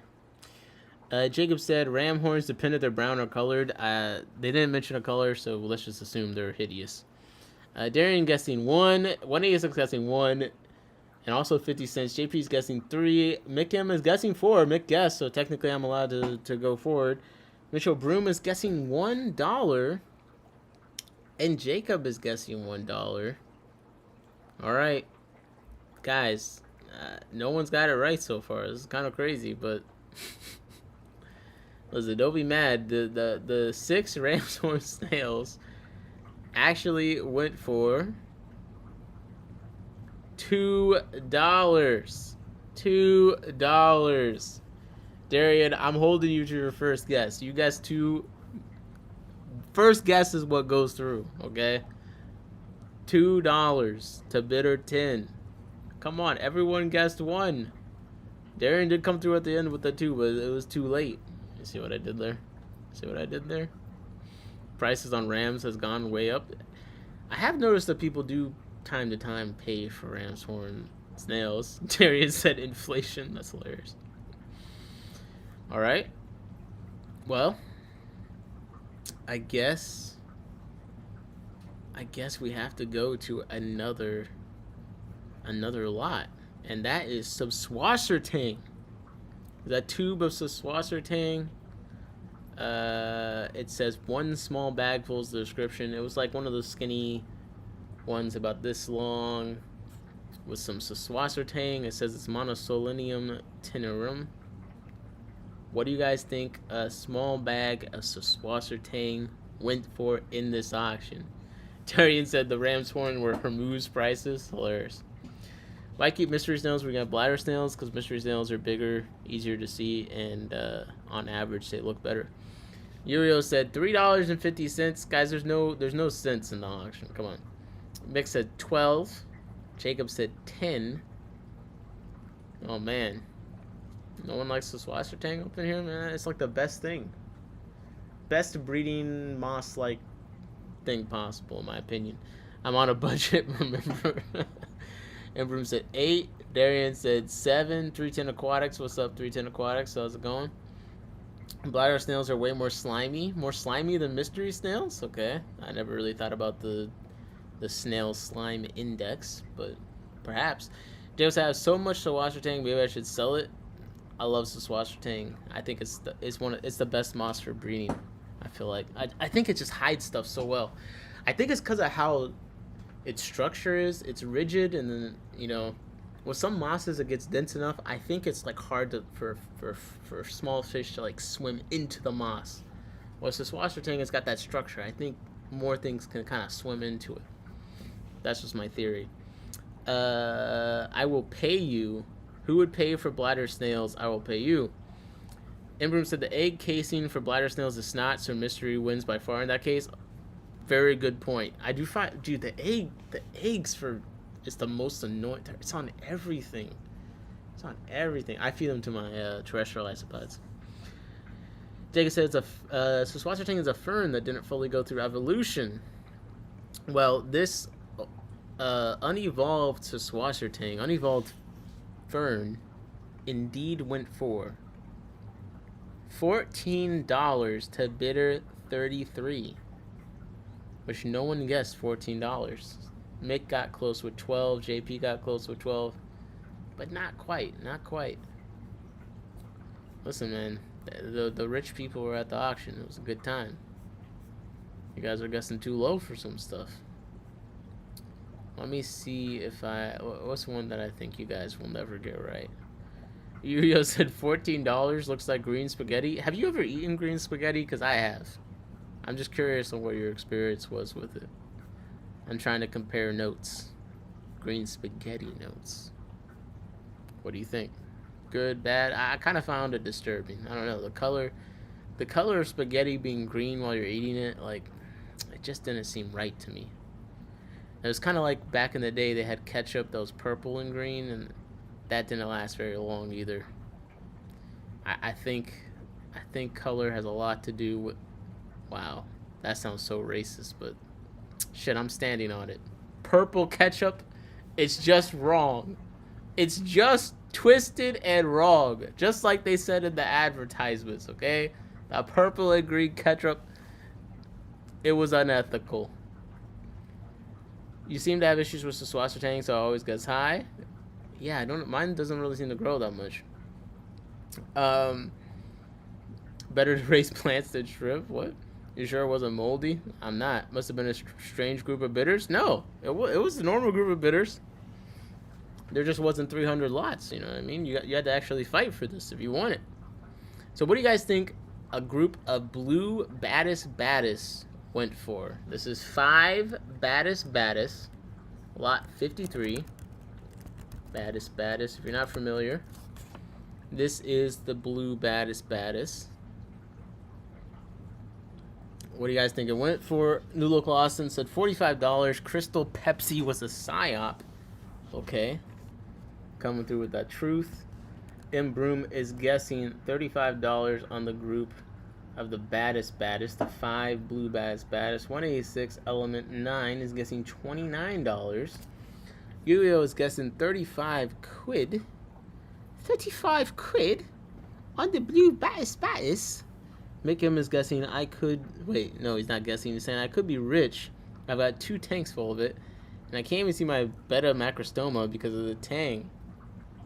Well, if you bred your betta macrostoma, you'd also be able to be rich.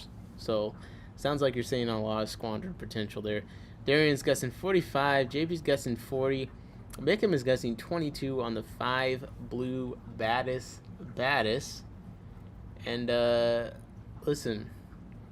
Are you guys going to be shocked to hear that the blue baddest, in fact, sold to bidder 39 for $20. $20. Come on, man. Darius, if this is really cheaper than my guess, something is crazy. You guys are so funny. No one even came close. I didn't know people valued this fish that much. That's kind of crazy. Maybe I should actually focus on breeding mine. They kind of breed a little bit, but I've never focused on it. They're 20 per piece here. Oh, I mean, let's see. How much are they here?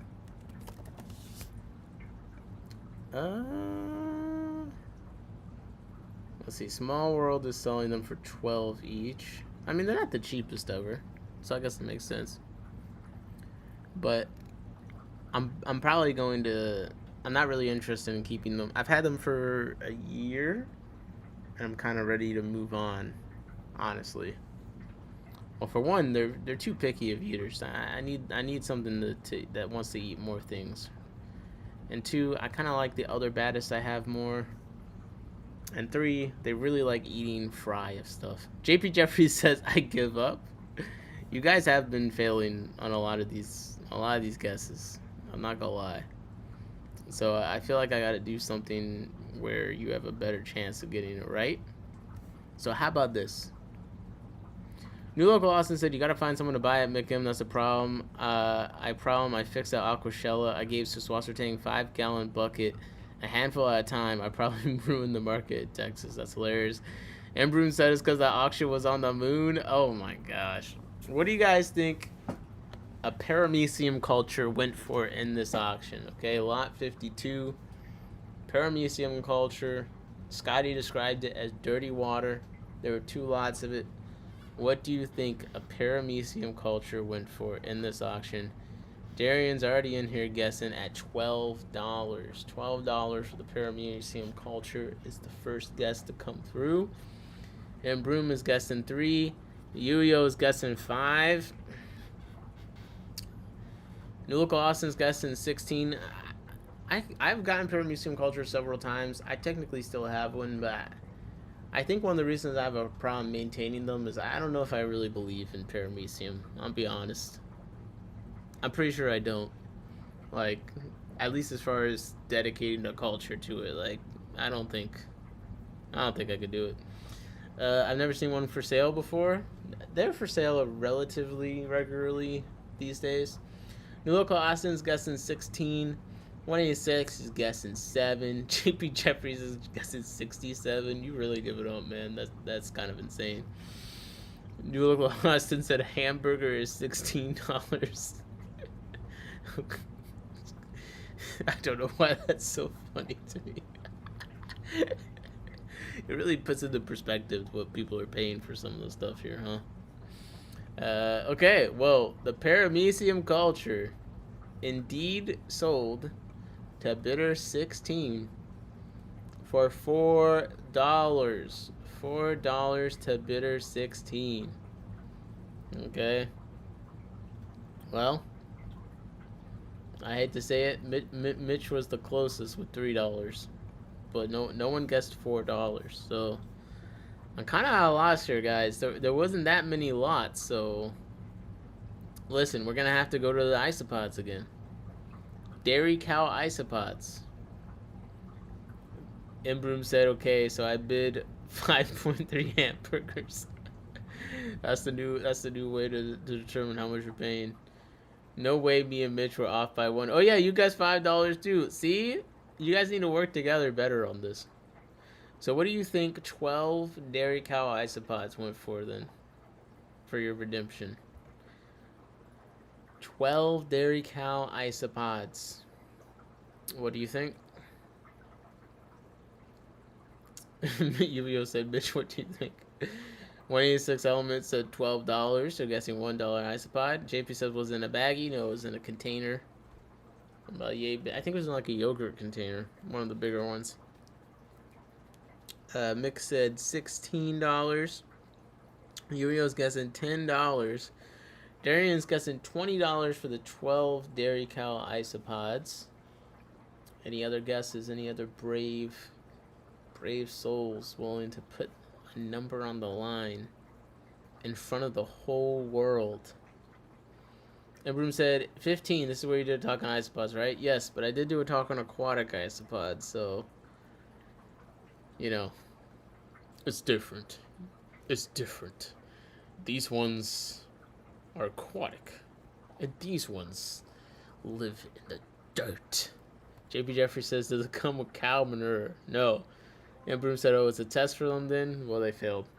Well, the 12 dairy cow isopods indeed went for, sold to bidder 31 for $6. $6 for the 12 dairy cow isopods, man. You guys are valuing the isopods too high. Now, I just want you guys to sit with how terrible you are guessing the prices for 1 second. And I want to just, I'm going to take 3 seconds to advertise the Aquarius Society of Central Maryland auction coming up, because we will be going over this on stream. So if you want to look ahead of time, I'll put the link in the chat. But this auction's happening this Sunday. There's a little over 100 lots right now. It's looking like it's going to be a pretty decent auction. There's a lot of, you know, different things people are breeding in here. We got plecos, we got cribs, we got all sorts of killifish, we got gilberti, Ellisoma gilberti, we got springtails, we got the isopods, we got crayfish, peacock gudgeons, we got all sorts of, you know, barbs and crazy stuff in here. You know, we're off to a good start. So you know, for this auction we'll be going over guessing on stream, and I want to see a better performance than this. Okay, I want to see a better performance than this. Oh, someone put a Vinocara Bermaculata juveniles in here. Nice. Okay, I didn't see that. Oh shit! Mick said, "What's the licorice gourami on stream? Did Mama give you his?" No, but I did buy the same ones from him at the store. I got the it's, man, I'm blanking on the name. I think it's or not. It's or not Akata. 1 second. Yeah. Paris feminist. Paris. You know what? P or not Akata. I did get some of them. They're a little skinny. Well, really skinny. So I've been, you know, I've been feeding them some grindle worms and Daphne and stuff. I'm trying to get them fattened up, but I'm hoping. I just didn't know when I was going to see them again, so I couldn't resist. Imbroom said, those Burlius Baccarii would be nice if you have space for them. Wait, let me see which ones those are. And you know, this is like 100. Oh, yeah, the hill trout, 100%. So this is like a little bit. It's Sunday, so having over 100 or something lots is pretty nice. So if you're in the area, or if you know someone in the area, tell them to come through. It's our club's first auction ever, so I'm hoping that it goes pretty decently. I'm probably gonna be putting in 40 lots myself personally, so it's gonna be. You know how slow I am with catching and bagging stuff, so it's gonna be an interesting time. But I've been saving basically all my fish. So I think at the end of the day, I'll probably have, because I'll have the Aphysimian. I'm gonna do the Aphysimian. Which ones? The Sheelite, Aphysimian Sheelite, Red Dot, the Bluefin Killies. I'll probably put in Paragardneri, the Aphysimian Hera. What other Killies am I putting in there? Maybe the Striatum. For some reason on the spot, I'm like having a hard time remembering all the damn killifish that I have.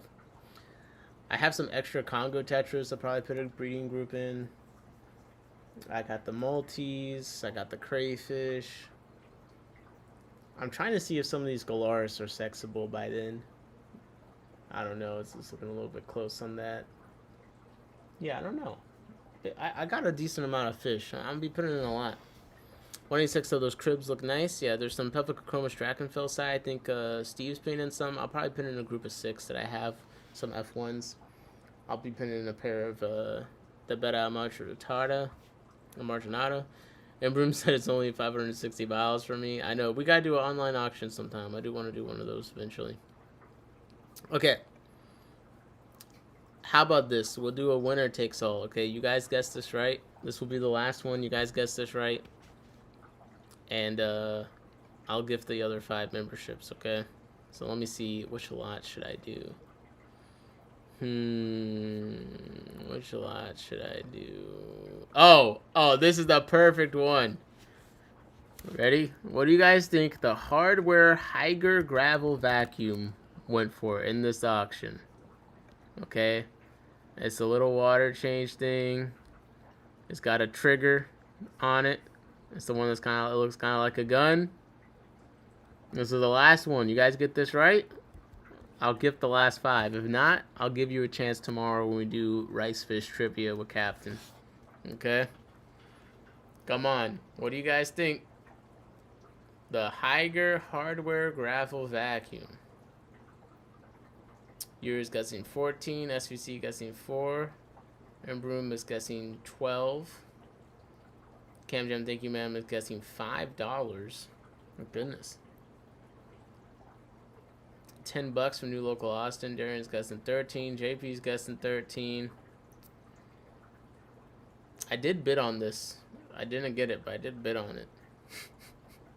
Those who've been to an auction with me know that I do bid on quite a lot that I don't actually end up getting. Mick guessed $16. All right, one more guess. Come on. One more is your last chance. JP's guessing $50. Wait, that's your second guess, JP. Mary Oliver is guessing $18. Okay, anyone else got a first guess at this? Let's see if anyone got it right. Hold up, here we go. Lot 12, the hardware Higer gravel vacuum. It sold to bidder 20 for $20. Oh my gosh, man.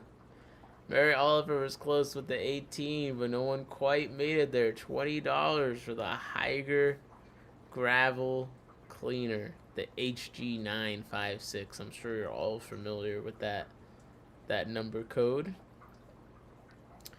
So yeah, it was a pretty fun auction. I had a good time. If you're in the area, things did pretty well there, so I might consider taking some fish there. You might actually, make some progress. New Local Austin said this auction is full of fools. Well, let me give you my seller's report real quick for this auction. Hold up. I'll show you my full breakdown. So, here's my seller's report. So I had 2 lots of 10 aquatic isopods. They sold for $25 each, so I got about $19 for that. 10 armadillium gesture eye that went for $10. I got $7.50 for that. The albino pleca for 12. The neocaridina shrimp, the red ones went for 20.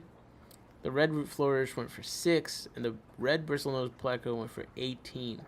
So off of 1, 2, 3, 4, 5, 6, 7, 8 lots, I ended up being paid $91.50, which is pretty good. I've taken much more lots and barely made more than that in many places. Darajan said, any two-legged fish for you there. I did not see any fish with legs there. I did not. But, you know, there's always next time. There really is always next time. So you never really know. Mary Oliver said, Nick, glad you enjoyed yourself. It was a good time. I recommend stopping by the club if you're in the area. It was fun. It was definitely fun. Okay, let me see. So that's the club talk. That's the auction review. I'll be honest, man. I think I might end the stream around here. I feel like we've kind of done the mission that I needed to achieve. And I feel like we got a stream tomorrow for sure with Captain's Critters. It's gonna be rice fish trivia. You don't want to miss that. Yurio said, "Oh, you forgot the drama." Oh man, yeah, you guys don't actually want the drama. I mean, it's not really drama, but only one person remembered. You know, you'd rather me get a good rest, you know, go to sleep early, and Joey said, "Oh, my hands are finally dry." Yeah, good rest, go to sleep early, you know, have plenty of energy for tomorrow. Okay, I mean, well, what do you guys want to talk about? You said thanks for the membership. I could talk for a little bit longer. We're gonna talk for a little bit longer. I just need someone to talk about. Come on, hit me. In fact, give me 1 second. I'm gonna get some water.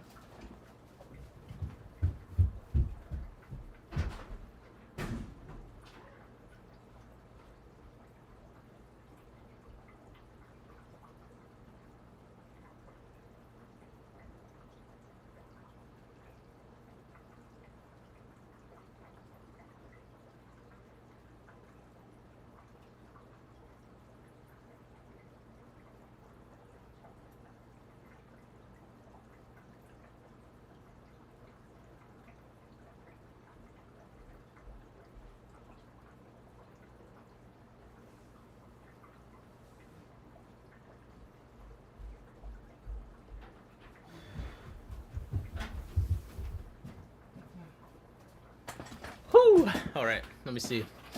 Is anyone still here? Seals. Wait, seals. Candidae and Jelly Bean Tetras update. All right. Drama. All right. Well, I say drama, but there's not really any drama, so you'll be disappointed, but we'll get to that. We can do a little quick fish update. We're going to get into that. Let me see. So the Candidae, not too much to report. I think the female might be on eggs again. That's the male there. And there's the cave back there. So that's mostly what I have to report there. She's laid eggs twice. I have not gotten fry from it yet. Oh, wait. There she is right there. So maybe she's not. I've been feeding them a good amount of live food and stuff. And the Jelly Bean Tetras, I just moved to a spawning tank with a automated egg catcher setup. I'm gonna see if I can get it to work for them. Also, I see that the video is skipping a little bit on the Jelly Bean Tetras. But yeah, that's the update for them. They're looking good though. I'm putting some glow light Daniels in there too. We'll kind of see what happens there. With the Galaris, I got the Galaris up here. Why is this? Man, it's going crazy. But the Galaris are up here. There's actually a good amount of them. I would say 30 plus. And there's some Vietnamese white clouds. I'm growing a bunch of stuff out in here, but you can see they're kind of getting big. It looks like some of them might be males, but I'm still kind of figuring it out. Because some of them have some striping the females don't seem to have. I'm gonna see if I can fix my phone. Like, the video is like skipping, and I hate it. It's driving me crazy. So give me a second. Okay, Jody asked a question. Let's see. Give me 1 second. What did you say? Joey said, what loach are you getting next? What loach am I getting next? Maybe not a yo-yo. Yeah, yo-yo loach. I think their pattern's really nice. Maybe we'll get a yo-yo loach next. You know, you never know. You never really know. All right, I'm gonna try plugging my phone in and see if that makes it act better.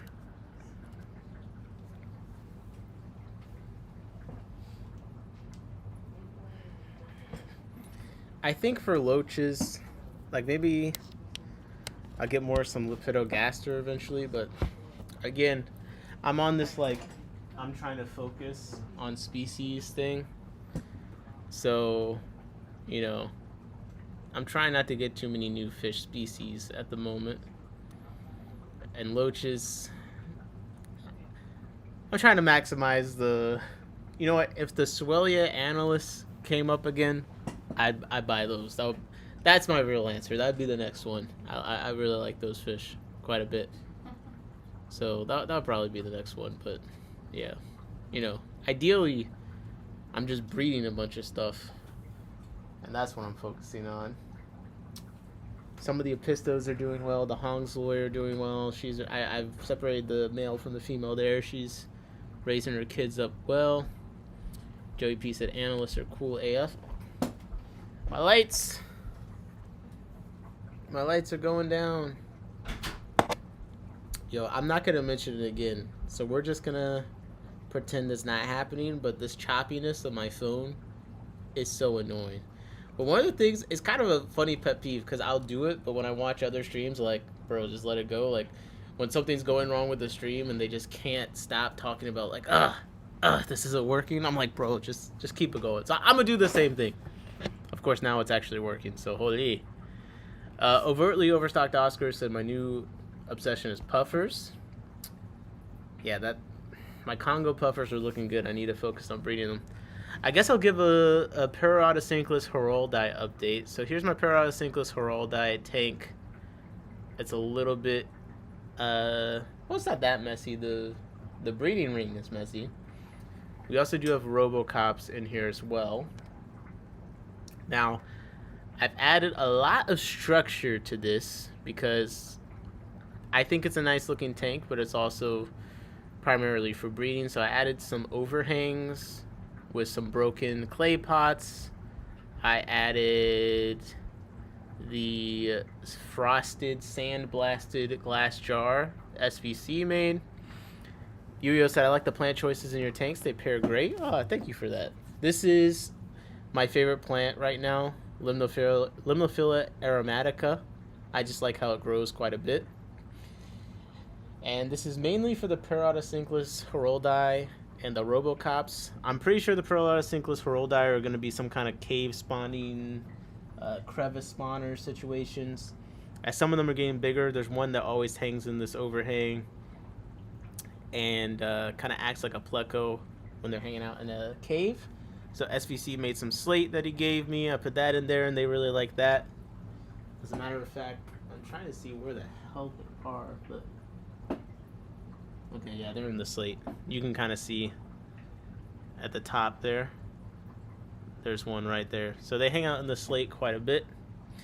I got the Snow White Amanos in there, and I also got some blue bolt shrimp. I had someone proxy bid in the PVAS all day auction for me, so there's 10 blue bolts I added to there, so we'll see how they do. So we got the blue bolts and we got the blue shrimp. So in this tank, this is my one CO2 tank. I'm still working on trimming it. I put CO2 after the tank had been up for a while, so things weren't in the best spots, but I'm slowly working on actually making it look decent. And I caught the one male beta albumarginata that was in here and was eating the pandacori eggs.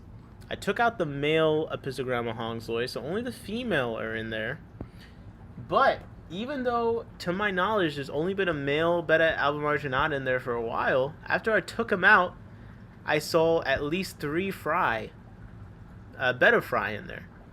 So, still got some work to do on making this a more pandacori breeding friendly tank. But getting the male pisto out there was a big one because he was eating quite a lot of eggs. I'm not gonna lie. Similarly, the Mocha Hensa SP, the blue gold Kogel Tetras, they've been looking very nice. But I want to get the cichlids out of here because they're starting to have fry pop up, and I like to have more of these Tetras. So you can see over there, this is one of their babies that just popped up in the tank. So I would like to take the rainbow cichlids out of there and probably the pencilfish out of there and just have the Tetras in there, and then I think they should have more babies pop up. Because I think that the whole point of this tank originally was to breed Congo Tetras. I thought that the Coco Core would hide eggs better. So that's going to be my theory. This is a 28-gallon low boy, so the whole back half is like plants. So I think that's pretty good. What else has been interesting going on here? Nothing too crazy, honestly. I got Procatopus everywhere.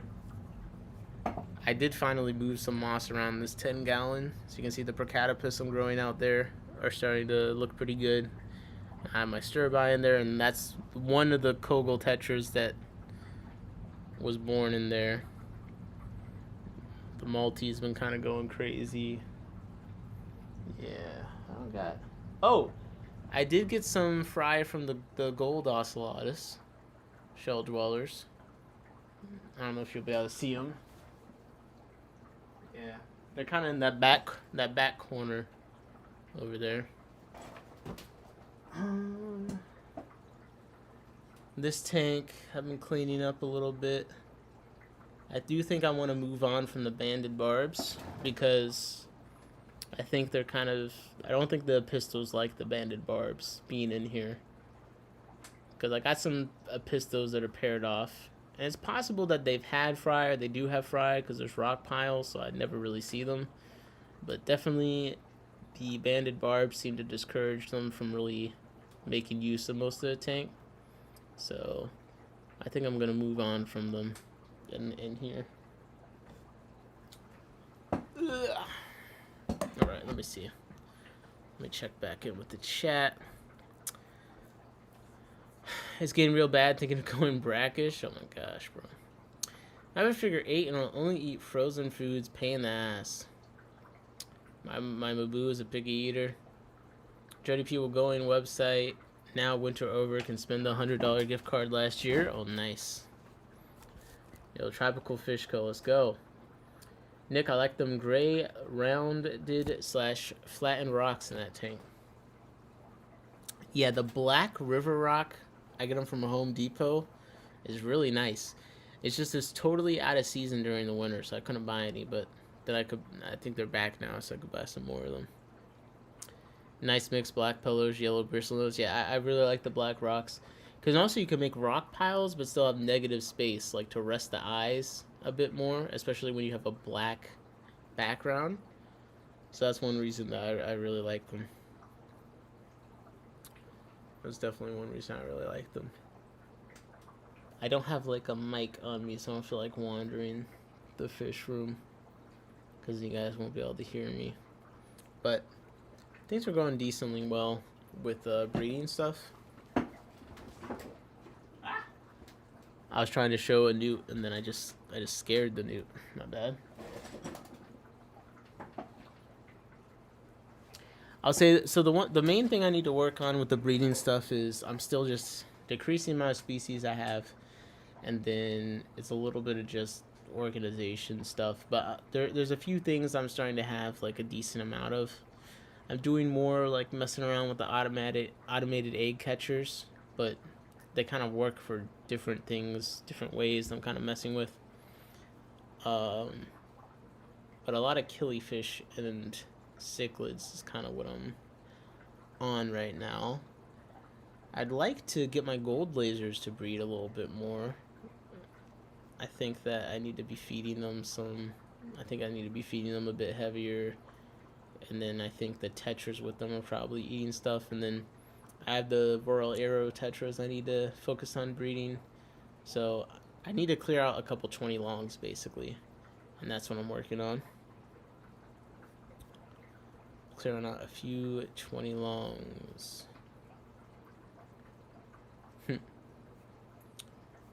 Man, the isopodagenda, let's go. Alright. What else is going on in the world? Anything? Okay. So, I'm going to give a little bit of attention to someone. Skeptical. Our friend Skeptical Aquatics did stream recently. Now, I'm still convinced that Bob in my Discord is Skeptical Aquatics. I'm still convinced that's Skeptical because within 11 minutes of him going live, he posted the link. But the reason why I'm bringing it up is one, because you guys basically asked for it, and two, it's kind of like yeah, I saw him change the name. Yeah, change the channel.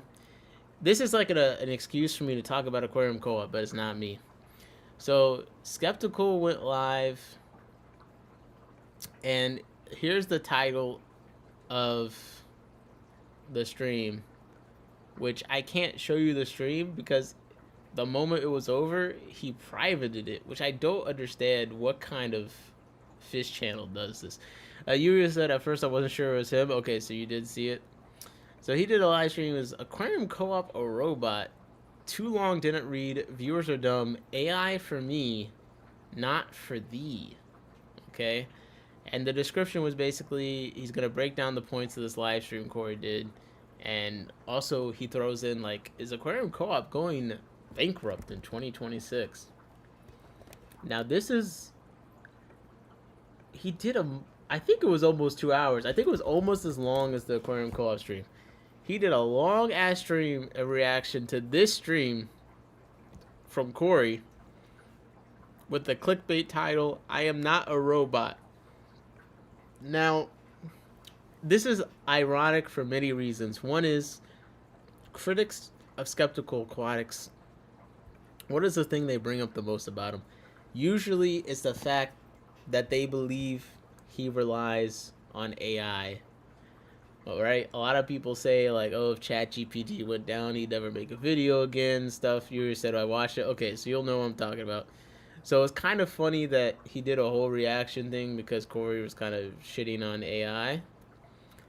And I thought it would be funny to talk about because the thing with Skeptical is sometimes he gets so close to a good point, but then he gets distracted with all random stuff. Like several times in the live stream, he's using AI as evidence for things, which is just a little bit hard to swallow for those of us who, you know, understand that AI definitely has a lot of flaws. Mix said saw the notification, didn't see it, but there was a few things he mentioned that were interesting, especially interesting to me that was coming from Skeptical. Now, I like this version of Skeptical when he's not doxing people and he's just reacting to content and stuff, especially something that's more established like Aquarium Co-op. I like this version of Skeptical.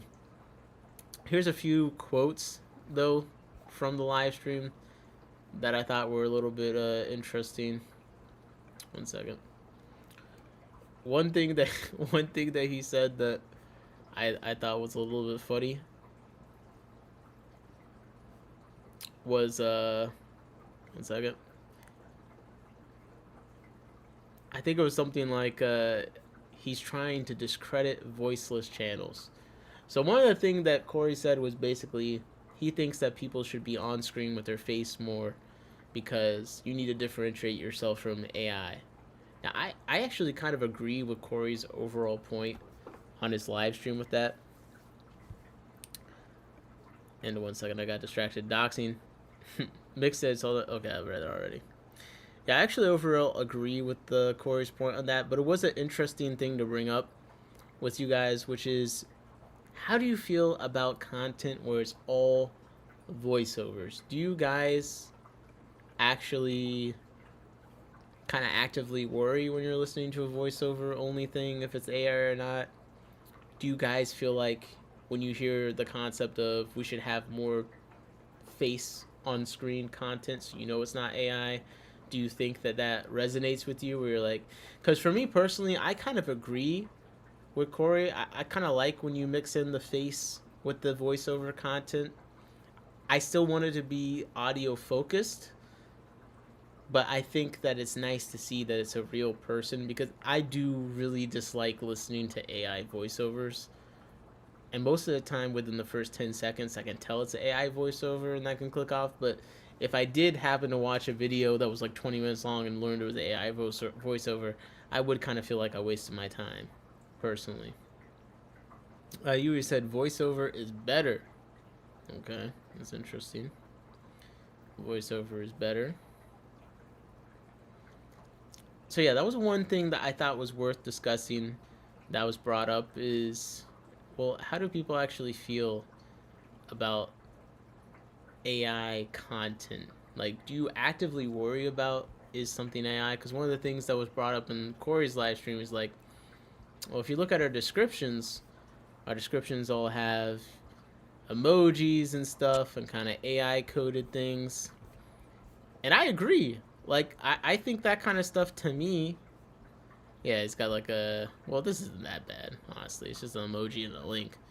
But I kind of agree. Like, I think you should do as much to humanize your content as possible. And I think your writing style, for me personally, I try to avoid writing in a way where it could kind of seem like AI, you know? Smart person said, when it's a voiceover channel, I wonder, only a few VO only channels I watch videos from. Don't mind if it's 1 in 10 of someone's videos have their face in them. Okay.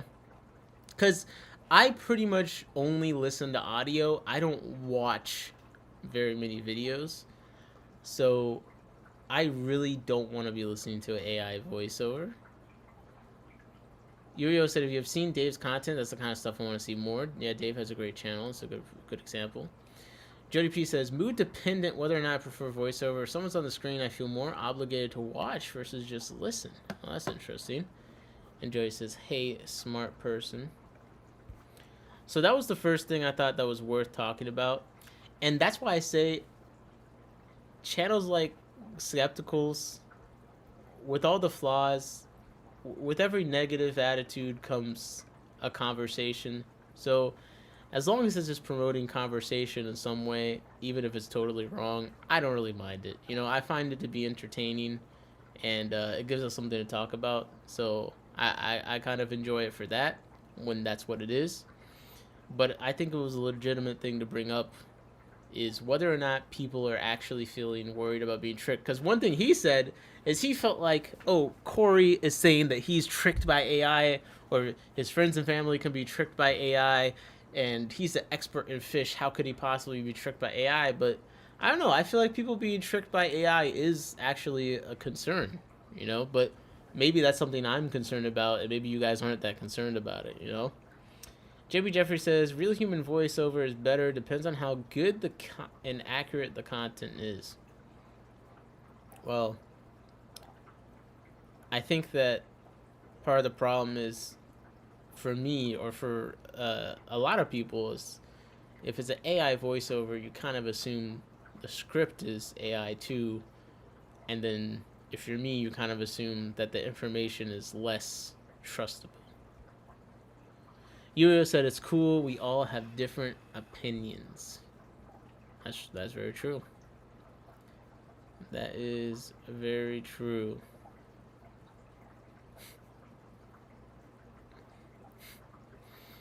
He did talk a lot about engagement pods and stuff. That's when he kind of loses me. When he's talking about engagement pods and aged accounts, I'm like, bro, You are overthinking this quite a bit. But some of the things, what was the one thing he said? He was like, I no one wants to hear you talk about how you're having a haircut or something. That did make me laugh. Um, but one thing that was interesting that we haven't seen from Skeptical before, or at least that I recall seeing from Skeptical, is that he actually started talking about what he thinks of Aquarium Co-op's business future. Inbroom said, I probably have less popular take on things as long as the info is useful. I don't mind if it's air or not. It's not like I could trust a regular person to be an expert either. Interesting. I think for me, maybe this is not logical, but like if a person didn't take any time to make it, to me the content is just less valuable. So I don't want to give my time to something that was just generated. I need someone to have wasted their time creating it for me to feel like I don't want to waste my time watching it. But that's just me. Yo said, because I watch content like you. It's a good point you make. I watch content of people that are not AI that give horrendous information all the time. But I think for me, part of the even being worth me watching is that someone spent their time making it. Yo said, I can't stand AI voiceovers. Yeah, that's true. Imbroom said, I've seen so much bad info from people that just didn't know but thought they did. That's true.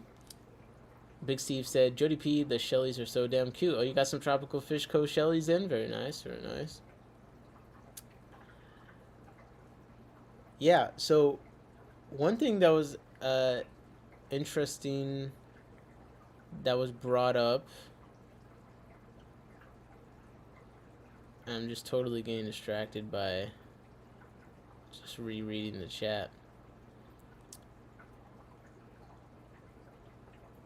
One concept was, well, I have this question about aquariums, and I could watch this 20-minute video, or I could type in the AI and get an answer to why, what importance nitrates have to me or something like that. Or I could have it summarize the video for me instead of having to watch the 20-minute video. And I guess I'm kind of wondering how many people feel like, yeah, that's kind of how I feel too. Like, I feel like I can use AI for that kind of purpose. JP Jeffrey says, some are better at prompting for AI videos. They'll be perfect eventually. Okay. Perfect eventually. Joey said, so happy you love them, Steve. They're probably the cool-looking Shelleys. Wow. You guys gonna drop the name of the shell dwellers? You're gonna make me Google the website.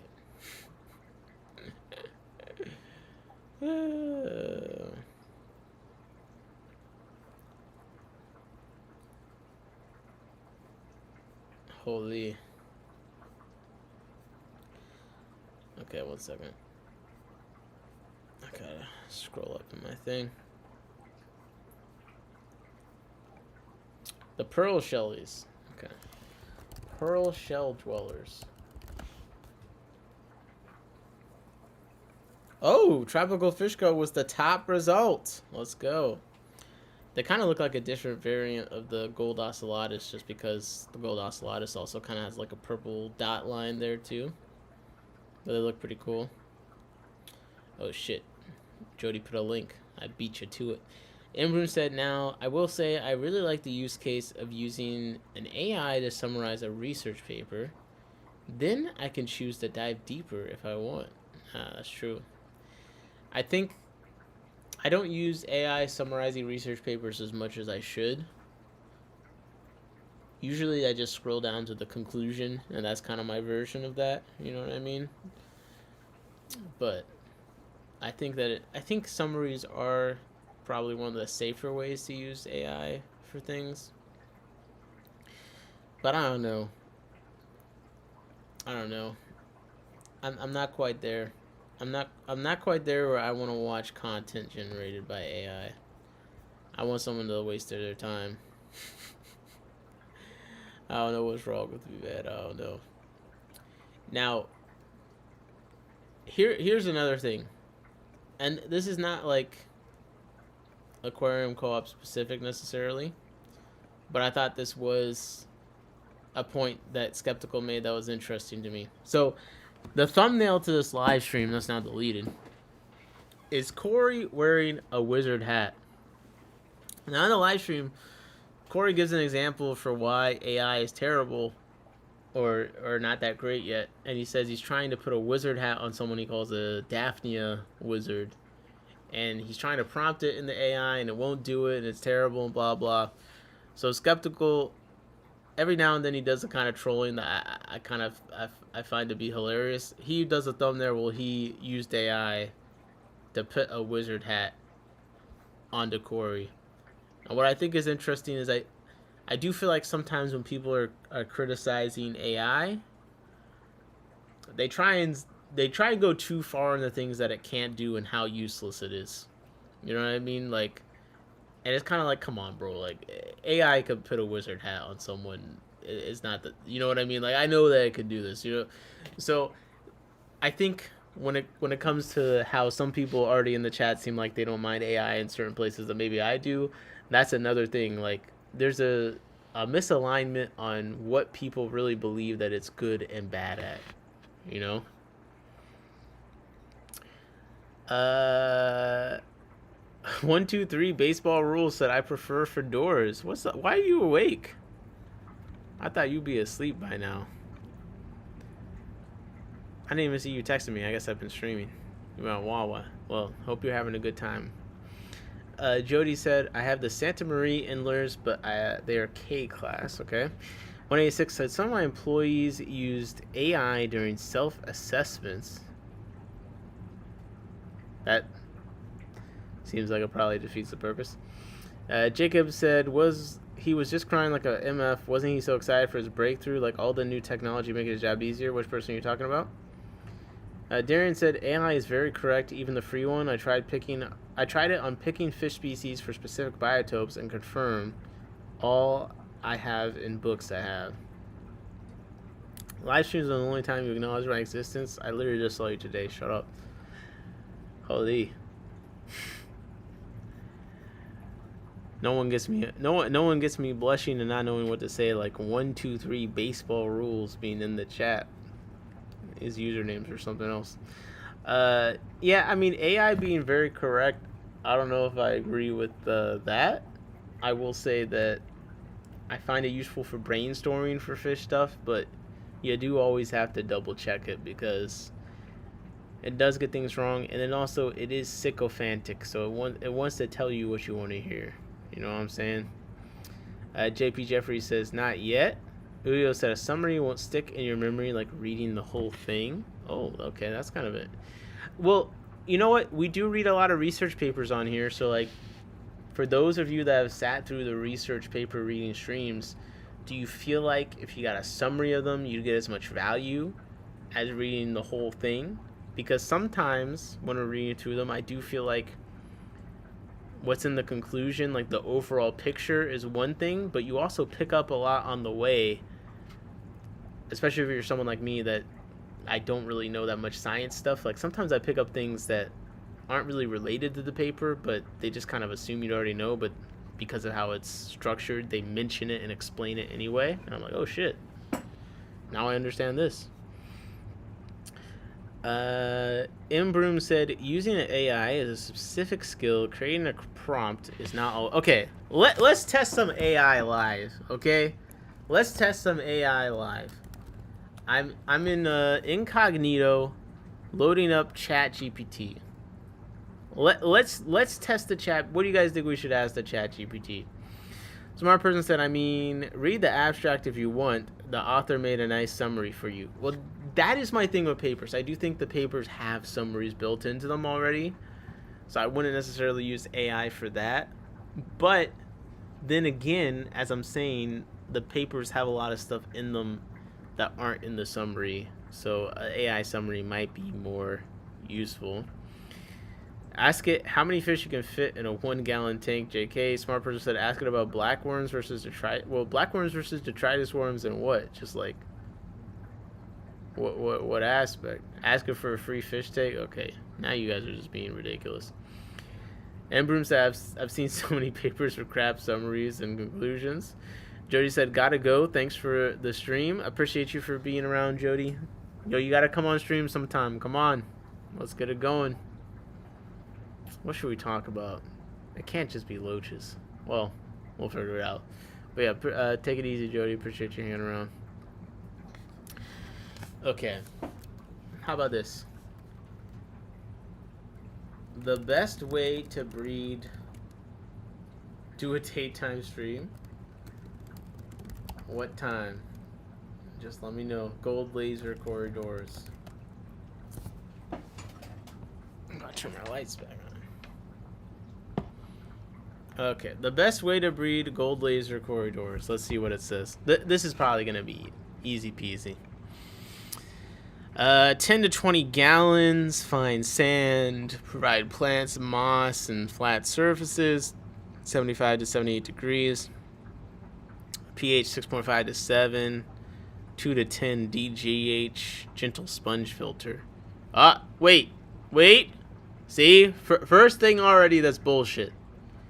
We're breeding gold laser corridors. Mitch, you tell me this is bullshit. I think this is fucking bullshit. Says gentle sponge filter, strong currents can disturb the eggs. I don't agree with that. With gold laser cories, I feel like a current would be good. Shit, they might just lay it right where the current is, right? JP Jeffrey says, that's why I think develop skill, most just prompt slop and call it good enough. Smart person says, gold lasers specifically stick those eggs in the highest flow spots. And then Broom says, yeah, no one cares about gentle current. So yeah, this is the first mistake the AI is saying I can see. Which again, who knows where it got that from. But you kind of see it when you see like beginners posting on Reddit or something. They're worried about some weird shit. I'm not gonna lie. Like I could see someone overthinking how much flow would be required for a corridors breeded tank. I could see that. And we see it here. Okay, so 6 to 12 fish. Females are larger, especially in belly when mature. Males are smaller and slimmer. Condition with bloodworms, Daphnia, brine shrimp. High quality sinking pellets. Slightly cooler water by 2 to 3 degrees Fahrenheit. Yeah, it says, yeah, water change with slightly cooler water by 2 to 3 degrees Fahrenheit and frequent small water changes. Is 2 to 3 degrees Fahrenheit the range that they recommend? That seems like basically no difference. Jacob says the flow keeps the eggs clean. I hate when people copy and paste AI on people's posts in the beginner pages. That is so annoying. I agree. Okay, frequent small water changes with slightly cooler clean water. Increased feeding frequency. Okay. Females will lay eggs on flat surfaces, plants, slate, glass, or breeding mops. Eggs are transparent or slightly yellow.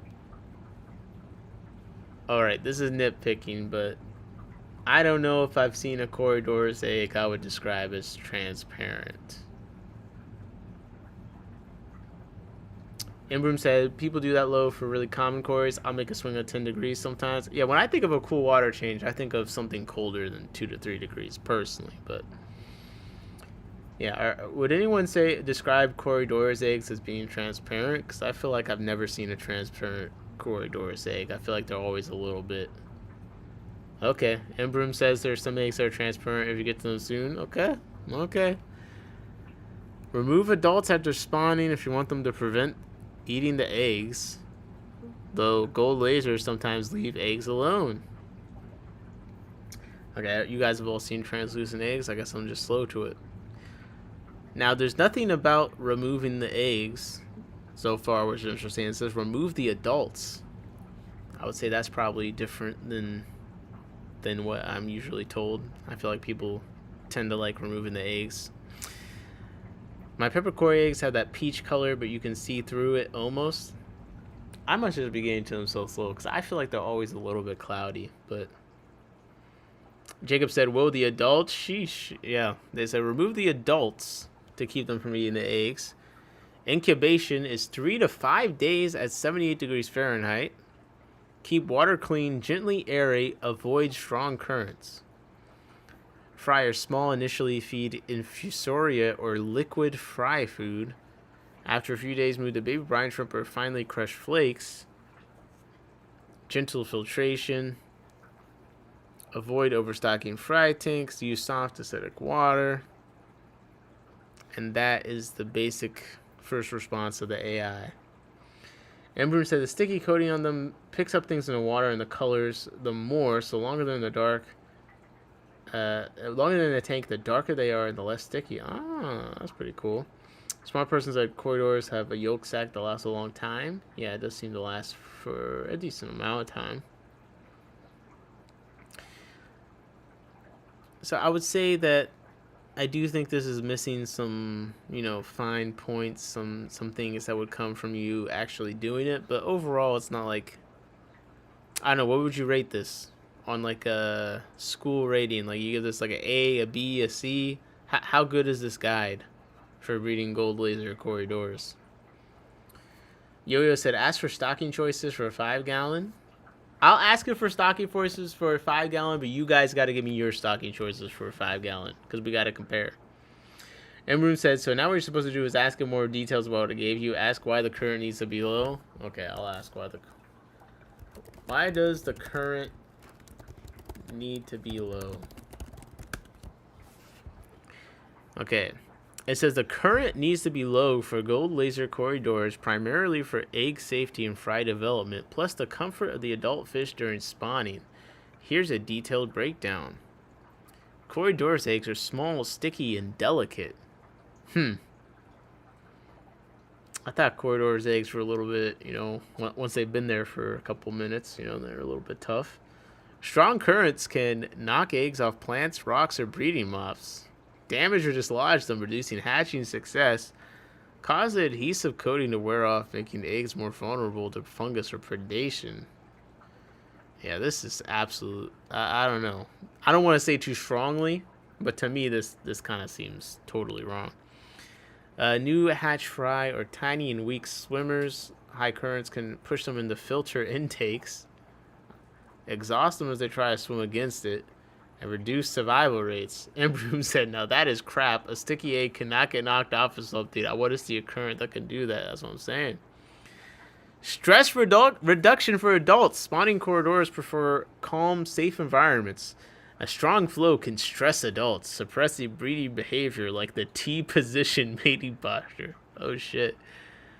Strong flow will keep them from doing the T position. Calm water lets them move freely along the bottom and choose egg-laying sites comfortably.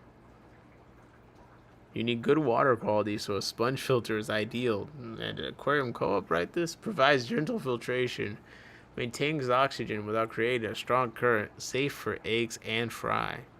So in summary, low current equals safer eggs, healthier fry, and less stressed adults. You're creating a nursery with gentle waves rather than a rushing river. Now that is irony. You can overstress fresh hatch fry with too much current, but I don't know about adults, and for sure not the eggs. Yeah, I would say this is a good example of how if you're a new person, AI could make you paranoid about all sorts of things that you should not be concerned about. And again, it didn't even mention the possibility of removing the eggs at any point in time. Ask it, what do you mean by low? Okay, how much low current is low current? How much low current is low current? And I'll add at the beginning, what do you mean by low current? How much low current is low current? Yo, the way AI talks makes me absolutely sick. Ah, now we get to the nitty gritty. Shut up, bro. Shut the fuck up. Sorry. I just knocked my phone over. Now we get to the nitty gritty. Oh my god. Low current can feel vague, but in Aquarius terms, it's actually measurable and observable. For Gold Laser Corridors, here's how to think about it. Oh god. The chat session with AI is supposed to be back and forth, but too many people stop at the first response. I feel like the first response was already not the best. Then I followed up, and it still gave me not the best. But here's how it quantifies low current. Water movement speed is roughly 0.5 to 1 body length per second for your adult, which, I'll be honest, that measurement means nothing to me. I'm just going to be honest. Gold Laser Core is about 1.5 to 2 inches long, so you're aiming for a gentle ripple, not a rush. You want minimal surface agitation, few gentle ripples, not waves. If using a sponge filter, air bubbles should cause mild circulation, not strong eddies that sweeps eggs or fries around. Eggs should stay put on surfaces. Fries should be able to swim freely without being forced in the corners, and adults should be able to hover near the bottom without constantly swimming against the current. How to achieve this? Use a sponge filter, a small one, or reduce airflow if adjustable. Flow deflectors. Place a piece of aquarium-safe plastic or ceramic or plant to break current and create calm zones. Avoid power heads. Strong pumps are almost always too much for egg/fry. Think of it this way. The water should move like a gentle stream over pebbles, not like a river after a storm. I'm gonna vomit, bro. I cannot take how AI talks at all. But yeah, basically it just wants you to use a sponge filter. That seems to be how it defines what low flow is. The size current thing is super strange, but the sponge current idea is not too bad. Let's ask. Give me stocking for a 5-gallon freshwater aquarium. Let's see what it says. A 5-gallon freshwater tank is very small. So stock, you guys give me the rating, like A, B, C, like how good you think its stocking is. Stocking has to be careful to avoid overcrowding and poor water quality. Here's a breakdown of good options and why. 1. Small schooling fish. Best to pick tiny species that stay 1 to 1.5 inches. Examples: neon tetras, 4 to 6 max. Ember tetras, 6 to 8 max. Celestial pearl danios, 4 to 6. Tip: these need to be in groups, but numbers very low in a 5-gallon tank. Bottom dwellers are cleaners. Shrimp, cherry or amano, interchangeable, 5 to 10. Snails, nearite or mystery, 1 to 2. Small corridors, only pygmy cories, max 4. Avoid fast-growing fish like guppies, mollies, or adult rasboras. Goldfish way too big. Aggressive or territorial species. 6 ember tetras. So here's the sample stocking layout. 6 ember tetras, 4 pygmy corridors, 5 cherry shrimp, and 1 nearite snail as an example. Give me full stocking examples. I want some more full stocking examples. Okay, here's one. 6 ember tetras and 4 pygmy cories. That's 1 tank. Or 8 to 10 cherry shrimp or 1 nearite snail. Optional, 4 pygmy corridors. Or 4 ember tetras, 4 pygmy cories, 6 cherry shrimp, or 1 nearite snail. Or 10 to 15 Neurocaridina, 2 to 3 amano shrimp, and 1 to 2 nearite snails. And here's the key guidelines. Never exceed 1 inch of fish per gallon. Guys, I rest my case. This shit is useless. Embroom said, not sure I do any of those fish. The shrimp and snails are fine. I mean, JP Jumper said good rule. 1 inch of fish per gallon is not a good rule. I want to do any of these tanks, not necessarily because they're under or over, like 4 pygmy cories is terrible. Why would you want 4 pygmy cories? Like, it'll say these fish need a group of them and then recommend you keep 4 to 6 of them. You know what I mean? Like, this is terrible. If they get rid of the corridor, I think it would be alright. I think that 1 inch per gallon is the worst advice ever, Jacob said. I mean, I want to do long term, because if you're breeding stuff, you may keep things in a smaller tank short term. Long term, I wouldn't want to do neon tetras in a 5-gallon. Depending on the 5-gallon setup, maybe I would do ember tetras, but I don't like ember tetras. Depending on the 5-gallon setup, maybe I'd do celestial pearl danios, but I wouldn't, I wouldn't start. I don't think I'd ever keep or want to keep long term just for CPDs. That's a fish that I like in bigger groups than that. I definitely want to put 5 to 10 Amano shrimp in a 5-gallon. Long term, I probably would not want to do that. You said I never kept any of those fish though. Okay. Pygmy cories? I mean, I keep pygmy cories in a 5-gallon. Well, I have Histatus in a 5-gallon now. I can just say it's a breeding tank as an excuse, but I mean, they've been in there for a bit. I probably will move them to a bigger tank, but they've been in there and they've been having babies in there for a little bit. But I don't have too much else in there. But as a full stocking thing, 6 Ember Tetras, 4 Pygmy Cories, 5 Cherry Shrimp, 1 Neurite Snail. Like, I don't know. This is a very strange tank to me. Yuyo said, aren't shrimp tiny? Shrimp are tiny, but the Amano shrimp are bigger than the average shrimp. So a 5-gallon could be kind of small for a bunch of them.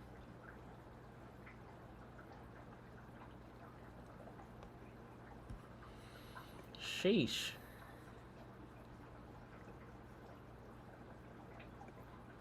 Alright. Let me ask, what's the perfect setup for a goldfish? Alright. Are you guys ready? Minimum 20 gallons for 1 fancy goldfish plus 10 additional gallons per extra fish.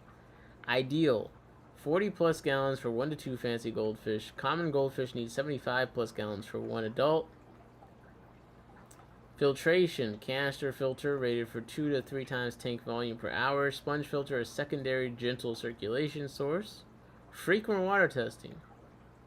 Smooth gravel or sand. Avoid plastic plants. Live plants like Anubias java fern or hornwort. 65 to 75 degrees, 7.0 to 8.4 pH. Standard aquarium lights. 25 to 50% water change weekly depending on tank size and filtration.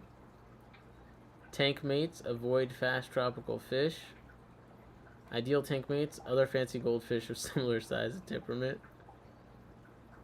And use a long tank rather than tall. Avoid small bowls or starter kits. Provide enrichment, floating food, tunnels, and plants to keep goldfish active and reduce boredom. What do you guys think of that? That didn't seem the worst. I mean, I think 20 gallons minimum. I have no idea. A couple fish had whack GPT. Embroom said that one is not too bad from what I see. I mean, it's not the worst. How about this? How about a setup for a reticulated hill stream loach? All right. Reticulated hill stream loach. Fascinating choice. Jesus Christ, dude. I would put a goldfish. I wouldn't put a goldfish in a 20-gallon. One in a 20-gallon is cruel. Couple fish said, stop, bro. I can't type fast enough. If you want to hop into VC, I can hop into VC. If you want to just speak. If you want to speak, I can hop into NR Tanks VC. See what you're talking about. Okay. I'm in there just in case. Reticulated hill stream loach. Let's see how a couple of fish last throughout this this test. I might be trying for him. It might be. But yeah, Yuyo was saying, I want to put a goldfish in a 20-gallon. One in a 20-gallon is cruel. They're a social species. Well, it just became a 20-gallon basement dweller. ChatGPT, let's go. So they say Suelia lineata are a similar species. A fascinating choice. These fish are sometimes called a mountain stream loaches. The fuck? Who is calling them mountain stream loach? I've never heard that. They were literally called hill stream loaches. Why would someone call them mountain stream loaches? It's a hill. I feel very strongly about this. It's a hill stream, not a mountain stream. I don't care if they're foul mountain streams. This is offensive to me. Embroom said, mountain stream loach, is that what they are called?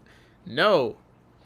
They're called mountain stream loaches because they thrive in fast-flowing, highly oxygenated water. They're specialized, so their tank setup is more involved than a standard community fish. Let's go step by step for the perfect setup. Let's go. I'm keeping some in a 3-foot with white cloud mountain minnows on the goldfish. And Bruce said, that's what we're going to call them from now on when Jody's around, mountain stream loaches. Oh, hill stream loaches. Okay. Minimum tank size, 20 gallons for a small group of 4 to 6 loaches. They're bottom-dwelling territorial fish. So space and hiding spots matter. Long, shallow tanks are better than tall tanks. It mimics a stream bed. Steve said, Mountain Stream Billy is a bougie hillbilly. Look, we're on the bigger and better things now. Bougie mountain fish. These fish need high flow and oxygen-rich water to mimic mountain streams. How to achieve: strong power head or canister filter outlet creating currents across the tank. Use rocks or driftwood to break flow into micro currents. Loaches like spots to cling and rest.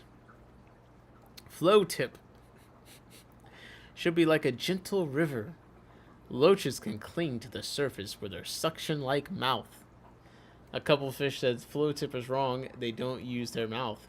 Well, your word is wrong because you said there, the T-H-E-R-E. When you meant T-H-E-I-R. How much better than the AI are you really? See? But yeah, no, that is definitely wrong. Loaches don't cling to the surface with their mouths. A couple fish said to prove I'm not a bot. Smooth river rocks, pebbles or rounded gravel. Avoid sharp-edged rocks. Sand could be used in combination, but they prefer slightly uneven textured surfaces to grip. I don't know about that. They seem to grip the glass just fine. And Broom said a bot would say that. Yeah, a bot would say that, couple fish. You might be just an advanced AI. Yurio said a bot would say that too. We got some skeptics. Decorations and hiding spots, flat stones to create cave, driftwood anchored under rocks, leaf litter or moss. Flat stones are essential. They cling to these to feed. 68 to 75 degrees Fahrenheit. Soft to moderately hard water.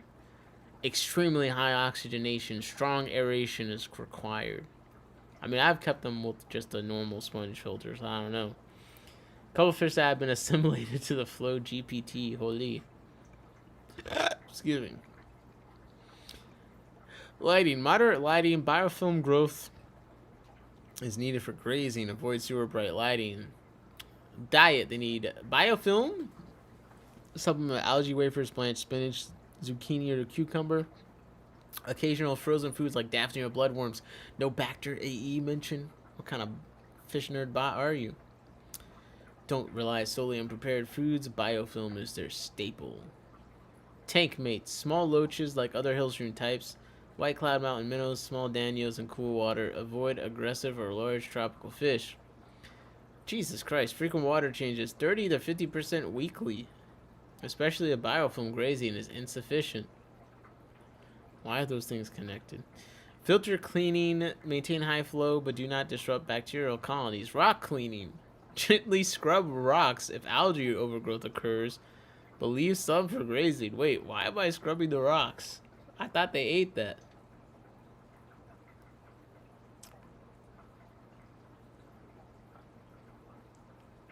Cheese Having Sugar said, yo, what's up, everyone? What's up? Aquatic says, what's up? What's up, Jeffro? Stinky Pinky said, I'm 30 minutes behind. I watched that Aquarium Authority live stream. At some point, the guy started mocking the way some black people speak. I was mind blown. I don't think that's accurate. I know what you're talking about. I think he just kind of awkwardly he said some things in an awkward way, but I don't think it was anything like that. Steve said, I got so many baby electric blue crayfish.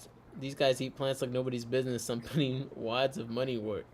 Hey man, get some puffers to eat those things up. Like Ross said. Okay. Yeah, scrubbing rocks? I'm not going to do that. Hillstream loaches are jumpers, so a tightly fitted lid is essential. Flat stones not only given okay, high oxygen, fast flowing water, weak flow tanks often lead to poor health. Okay, what do you guys think of the hill stream? Cuttlefish are also they only eat 2 types of growth. Otherwise, you do still have to manage algae. So I need to scrub rocks. Is what you're telling me? I am not going to do that. Okay, what else should we ask? What else should we ask the AI overlords for help with? Are we impressed so far? So far, I feel like I'm not impressed. I'm not. I feel like it's shown it's not to be trusted. I feel like it's shown that very clearly. You know, I'm not feeling like I trust what's going on here. That's just me. That's absolutely just me. You don't need to scrub locks, but plucking filamentous and bushy stuff. Snow glass boxes said, I thought my snowflake eel would eat them, but I was wrong. The eels don't have that big, they don't have big mouth. Oh, your saltwater eel. Yeah, I could see why you would think that. This thing does have a mean looking mouth. Pause. Boost my channel, AI overlords. I love AI so much. Alright. What can I think of? Evaluate the YouTube channel Aquarium Authority. Its quality of information. Can it do that? Alright.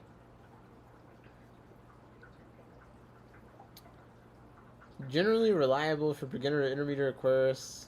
First of all, explore clear explanations of water parameters, diet, and tank setup. I don't think it even has videos on that. Potential gaps. Occasionally simplifications for general audience. Details for sensitive species may be underemphasized. Some care recommendations may lean toward convenience rather than ideal biological accuracy. I feel like it's just making shit up. I'm gonna be honest. It's not even saying anything specific to the channel. Okay, evaluate in my tanks. Here's an evaluation of in my tanks as a YouTube aquarium resource based on general reputation and available information. Oh god. Here we go. ChatGPT is chopped unk. Consult Bomba for all husbandry needs. Content focus. God, why does it capitalize? It's all lowercase. Why is it capitalizing I, M, and T and in my tanks? It's all lowercase. Where's Bomba GPT for my bottom questions? Yu-Yo said asking about me. Come on, man. That'd be kind of crazy if it was like, let me tell you everything about UIAI. I'm going to your channel. I mean, you do have some videos, you have some shorts and stuff, so I could find you. Okay, it says tank tours and showcases, specific species care guides, breeding and propagation tips for fish and plants, product reviews, strength. The channel emphasizes practical visual demonstrations and setups, which helps viewers see real-world applications. Accuracy of information, generally reliable, especially for common species and general freshwater take care. Have I done that much general freshwater take care and common species stuff? Content is more practical than academic, focuses on hobbyist experience rather than deep scientific detail. Potential gaps, some species-specific or advanced breeding techniques may be simplified. Recommendations sometimes reflect personal preferences or convenience rather than ideal aquaculture conditions. Presentation style, clear, concise, and visually engaging. Use high-quality footage of tanks, fish, and plants. Often includes step-by-step guides making it easier for beginners. Community feedback, positive reception from hobbyists. Viewers often comment on successful implementation of advice. Like many channels, occasionally advice should be cross-checked. Verdict, strengths, practical, visually clear, approachable for beginners and intermediate hobbyists. Limitations, not a primary resource source for delicate species or advanced breeding. Alright, what do you guys think? That sound like me? Let's see. Evaluate UIO-ISO I8I. Let's see. I cannot observe. Okay, I gotta give it a link. 1 second. This channel. Alright. It's gonna give careful evaluation on UIO-IAI. Primarily covers freshwater aquarium topics, often focusing on fish keeping tutorials, breeding and fry care, take setups and aquascaping, species specific guides. Alright, let's go to UIO-8IAI's channel and see if it covers all those things. Because I kind of have some questions about that. So it says that fish keeping tutorials, breeding and fry care, tank setups and aquascaping, species specific guides. The one video that we have posted is exploring a river and looking for fish. And then in shorts, we have February 22nd, 2026. Waterfall. Seals. Fish skills under microscope. Shrimp. I'm not seeing a single guide. There's not a single guide. Not one. Yo-yo, you tell me if I'm wrong, but you ain't made a single fish keeping tutorial, breeding and fry care, take setup. Like, I ain't seeing anything. I mostly do posts. Okay, I do see some posts. Fish of the day. Yeah, this thing it's just absolutely making this up. It's making it up. Okay, let's see what it says about a couple of fish.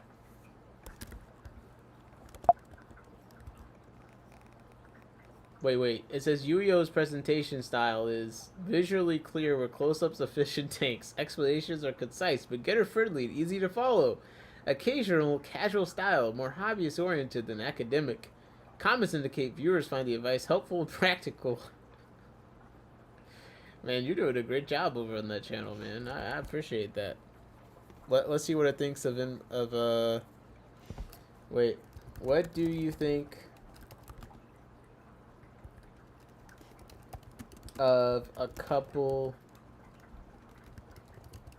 of fish? Okay, we'll do Steve next. Okay, a couple of fish. Oh wait, I already sent the link up here. Content focus, freshwater aquarium topics, tank tours, species guides, DIY filtration, and breeding advice. Strong focus on visual demonstrations showing real tanks and setups. Reliable for common freshwater species like tetras, guppies, corydoras, and goldfish. What the fuck? You do not have a goddamn goldfish. There's no fucking... Do you have a goldfish? Am I wrong? I see 6 videos here, and it's all the same fucking tank. It looks like with the loaches and the Paracrossochilus, possibly Gara SP. This thing is just talking out of its ass. Where's the guppies? Tips are hobbyist focused based on practical experience. Advanced receptors of species may require cross check otherwise. Presentation style clear, friendly, and beginner friendly. Wow, the friendly twice. Clear, friendly, and beginner friendly. Visual demonstrations make it easier to follow than purely verbal instructions. Let me see the verbal instructions. You guys hearing a single fucking thing? Because I'm not. I'm not even hearing the sound of a filter in the background.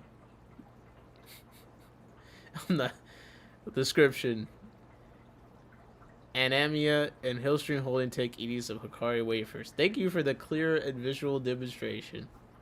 Yurio said, damn, nice loach setup. Yeah, a couple of fish does have some very nice setups. Alright, that was pretty bad. Chi Savage Sickle said, only hear you talking. Yeah, there's not a single freaking salad for these. Okay, let's do Steve next.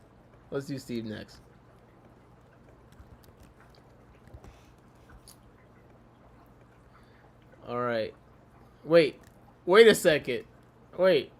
I put in the channel, the link to Big Steve's channel. Wait, I can't even make this up. I put the link to Big Steve's channel, and the AI is saying, thank you for that link. That points to the YouTube channel Aquarium Co-op. Guys, I'm going to copy this channel link and put it in the chat. You tell me where it goes. That goes straight to the Big Steve's channel. Yo, is Big Steve Aquarium Co-op? This is crazy. This is what I'm talking about. So that's why when people talk, oh, AI is actually good at... No, it's fucking useless, okay? There's no way that I should be able to put in Big Steve's YouTube channel link and then start talking about Aquarium Co-op. What the fuck is... This thing can't even really read. It can't even read. It can't even follow a simple link. Big Steve said sleeper cell. This is crazy. All right, so Big Steve... It says, thank you for that link. That points to YouTube channel Aquarium Co-op, a very well-known and reputable freshwater aquarium channel. Here's a detailed evaluation. Wow, very comprehensive from beginner to advanced hobbyist. Product reviews, DIY tank products, breeding tips and care.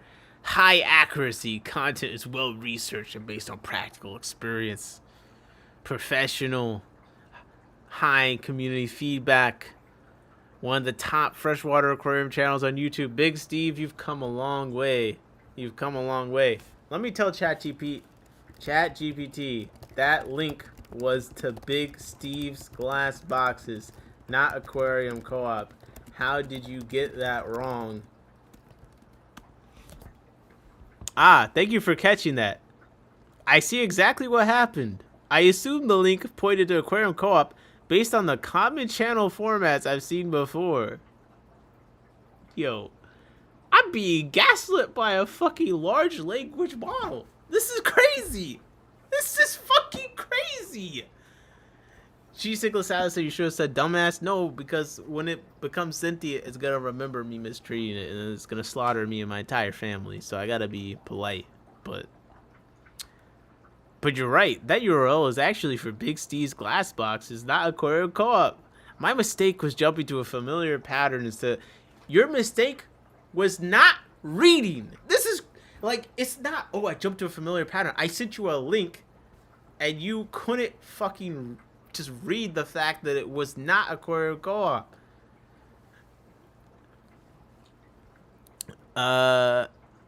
Let's see what it now says about Steve's glass boxes.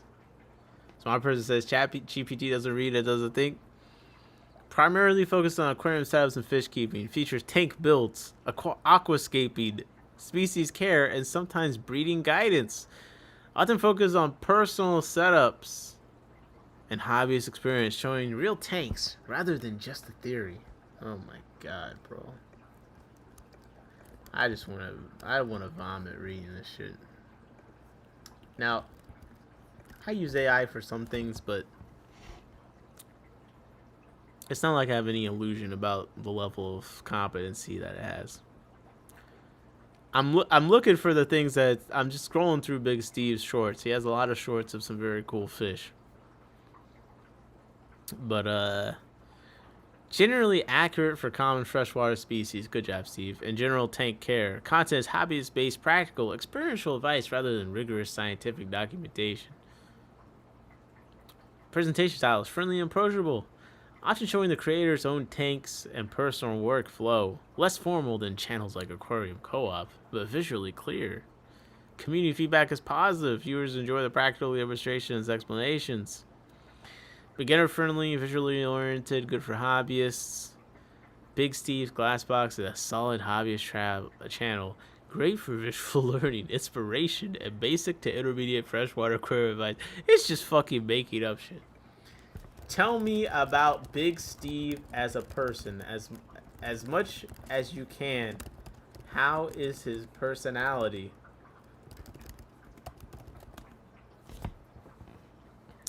Based on publicly available content and the way he presents himself on Big Steve, here's his personality. Personality traits. Steve communicates in a casual, welcoming style, making viewers feel like they're talking to a fellow hobbyist rather than a teacher. He's patient and methodical. His videos often go step by step, especially with tank builds, aquascaping, or fish introductions. No offense, Big Steve. I haven't seen us. Have you done a single one of these fucking things? Have you done a step by step aquascaping tutorial? I'm scrolling through. I watch your shorts in general, so it's not like I don't watch Big Steve's videos, but like, he clearly wants people to understand the process without rushing. You can tell he enjoys keeping and setting up aquariums. It's not about content creation. Its excitement is subtle, but genuine. He uses everyday language rather than technical jargon. Oh, man of the people. Big Steve is practical, patient, and enthusiastic. His personality leans toward welcoming mentorship, making beginners feel even more confident trying to do setups. He's clearly hands-on and prefers showing solutions rather than overcomplicating things with technical over-explanations. And Bruce said, I will say people try to use AI for way too many things that it's not good at, especially subjective things. I haven't argued with one. Yeah, JP says you're right. AI is useless still. Okay, tell me about In My Tank's personality and some fun facts about him personally. All right, here we go. This is what ChatGPT says about me. Friendly and relatable. He speaks in a casual, approachable way, often making viewers feel like they're talking to a peer rather than a teacher. He clearly loves his hobby and conveys a genuine excitement when showing tanks, fish, and plants. Most of his content is real-world guidance showing setups, equipment, and maintenance tips. He values solutions that hobby... It sounds the same as the Big Steve one. Steve says, who wants to sign up for my new awesome human course? It's only $995 down. That's hilarious. It's saying the same thing over and over again. All right. Make the chart. Here's a personality comparison chart of aquarium YouTubers that we've asked about based on their public content, communication style, and general audience perception. This is fucking amazing. Okay. So we've got Big Steve. His enthusiasm is rated as moderate, genuine. In My Tanks, enthusiasm rated as high, energetic. Wait, high, comma, energetic? So it thinks I'm high and I'm energetic. It doesn't think I'm highly energetic. It says high. Enthusiasm high and energetic, I guess it was saying. Aquarium Authority. Enthusiasm is moderate. Oh, Yuyo. It says your enthusiasm is moderate. And Aquarium Adventures / a couple of fish. It says your enthusiasm. Wait, where's Aquarium Co-op? Wait, add Aquarium Co-op on this chart. It didn't even remember everyone we asked about. Okay. Okay, Aquarium Co-op, it says it's high and enthusiastic. Okay. Teaching style. Big Steve. Yeah, but they meant it when they're talking about me, Steve said. It says Big Steve, teaching style, step by step, methodical. In My Tanks, practical, visual. Aquarium Authority, clear, concise, beginner friendly. Yurio, step by step, straightforward. Aquarium Adventures / a couple of fish. Why is it calling a couple of fish Aquarium Adventures? Oh, Ibru said we didn't include anyone that is less than stellar. Do we need to include Discus North? Okay, evaluate Discus North's channel. Then we'll do this chart. Okay, Discus North specializes in discus breeding techniques, raising fry, tank maintenance, and water chemistry. Nothing about swamp tanks. Highly accurate for discus care. Ooh, visual hands-on. Explanations are detailed but beginner friendly. This is sounding very familiar. Highly positive feedback within the discus community. Calm, patient, and methodical. Focused on educating hobbyists rather than casual entertainment. Oh, like his AI assimilation series. So excellent for discus care, breeding. Limitations: less variety if you want general tropical fish content. Overall, Discus North is a top-tier, niche-focused education channel for anyone serious about discus fish or South American cichlids. Is there any mention of Discus North and swamp tanks? What does he think about them? What is a swamp tank? A swamp tank is a type of aquarium designed to mimic natural swampy environments. Common characteristics: black water, soft pH, leaf litter. From publicly available videos, Discworth has mentioned swamp tank occasionally, mainly in the context of breeding and raising discus fry in black water-like conditions. Oh, this thing is... this is crazy. I ought to slap ChatGPT in the face for this. It's trying to say that Discus North is raising discus fry in swamp tank conditions? Alright. Redo the chart and add Discus North. Broom, you're responsible for this. This is crazy. Alright, so enthusiasm level, it says Discus North is moderate.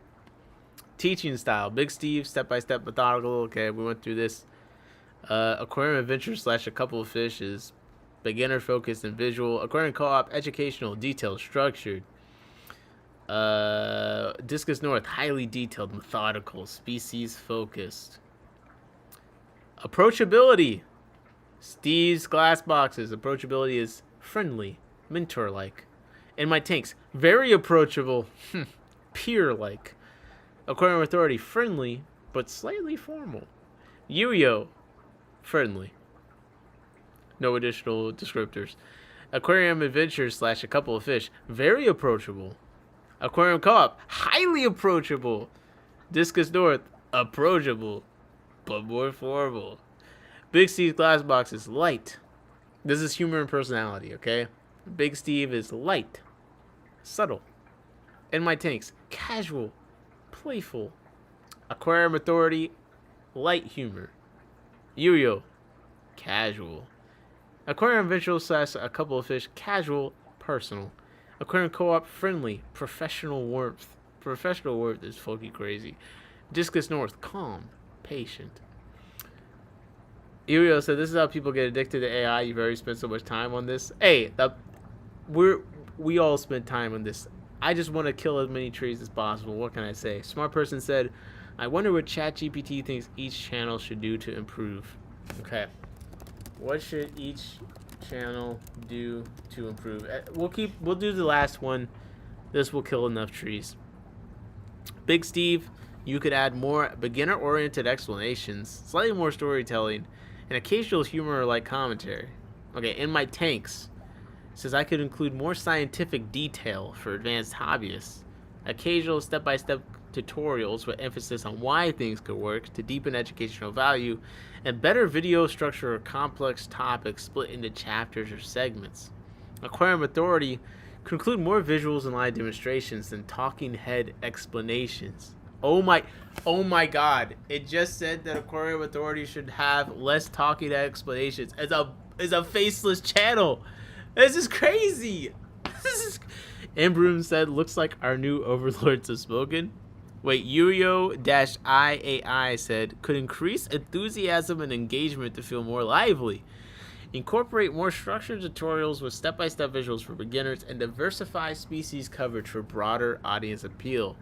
A couple of fish, you could include deeper explanations of water chemistry and species-specific care, improve video structure for multi-steps tutorials, and occasionally share personal stories or challenges to increase relatability. Couple of fish, you are not relatable enough. Okay, Aquarium Co-op can increase casual personal engagement, more day in life for behind the scenes content. Corey already told us he was getting a haircut today. Sometimes high explanations may be too advanced for absolute beginners. I don't, wow, this is crazy. Could include simplified versions. Could experiment with short form content for social media to reach new hobbyists. Discus North could include more general aquarium content, slightly more energetic presentation, and could do comparison videos or interactive Q&A sessions. Alright, that's enough ChatGPT. I think we've tested it. In every situation, there was definitely a very obvious error, but at least when it comes to looking at the channels, whether or not that's something we should expect it to be able to do is a question. But what isn't a question is that even if it didn't know what it was talking about, it is going to say things like it does. And that's the problem with AI. It doesn't say, I don't really know about that. It does sometimes. The only time it does that is when it's being lazy, honestly. ChatGPT be lazy all the time. Be like, I can't do that. It can do that, but it just doesn't want. It doesn't want to spend the resources. That's the only time I will say it can't do something. Meanwhile, here it very clearly has no idea what it's talking about, but it's just gonna make something up, you know. So if you feel like being gaslit by a robot, you know, go for it. You said it was funny. Big Steve said, except mine, very accurate. I mean, Big Steve is the hottest up-and-coming hobbyist breeder and the best breeder of Nanochromis transvestitis in the entire world, as well as the up-and-coming competitive breeder of red whiptail catfish. Okay, so Embroom says you can actually tell it to be very specific and tell you if it doesn't know, but they default to pleasing the user. Holy, it just want to please me. Pause.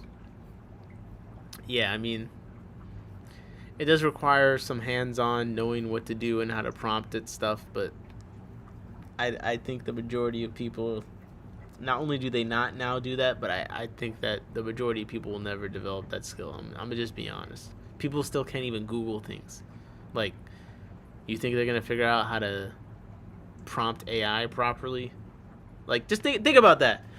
There are many people that still can't effectively Google to save their life. Or even if they can, they won't. They're going to ask you a dumbass question that they could have Googled instead. And now some of those people, instead of asking you the dumbass question, they ask the AI the dumbass question. And now the AI is telling them something that may or may not be good. And no, they're not going to actually learn or understand how to prompt AI properly. I'm sorry, bro. It's not going to happen. So if people can't even Google properly, I don't think that they're going to be able to prompt AI properly, ever. That's just me. Yeah, that's just me. That's my opinion. Okay, I have low faith in people and individuals. You said AI is making us lazy. And Broom said, exactly, people are attempting to use AI that don't understand how to use it, but people think AI is bad, but it's actually both at fault.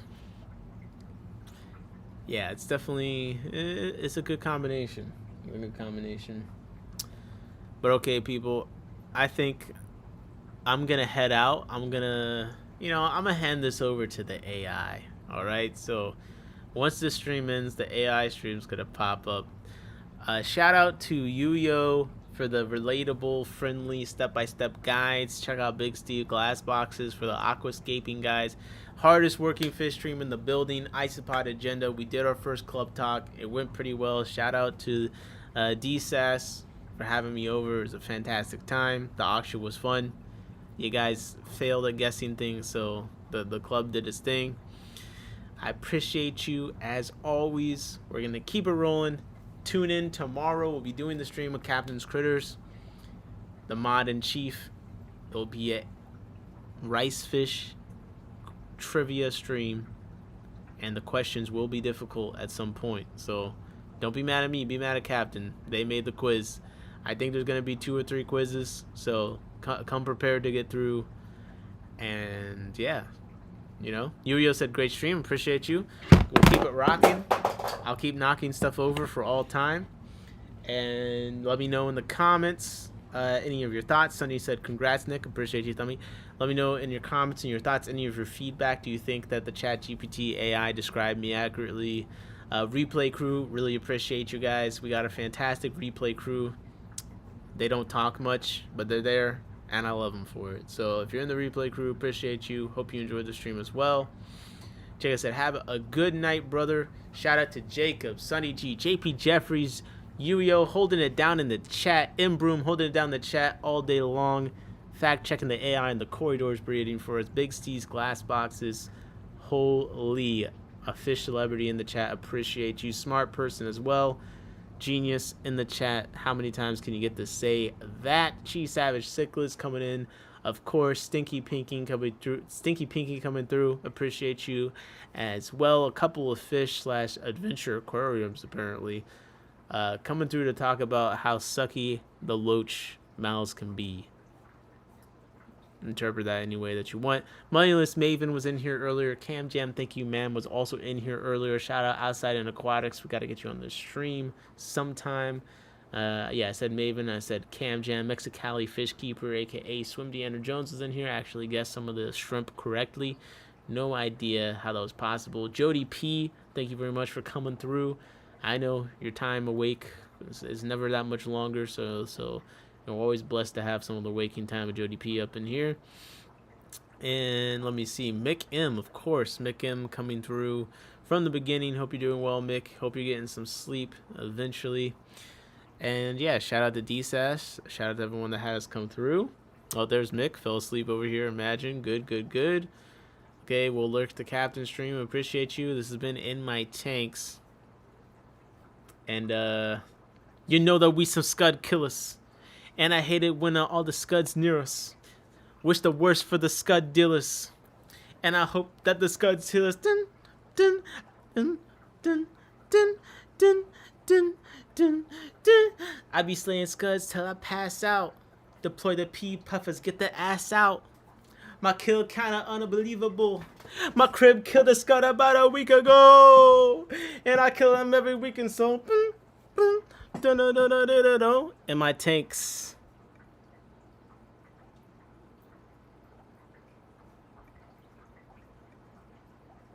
I'm out.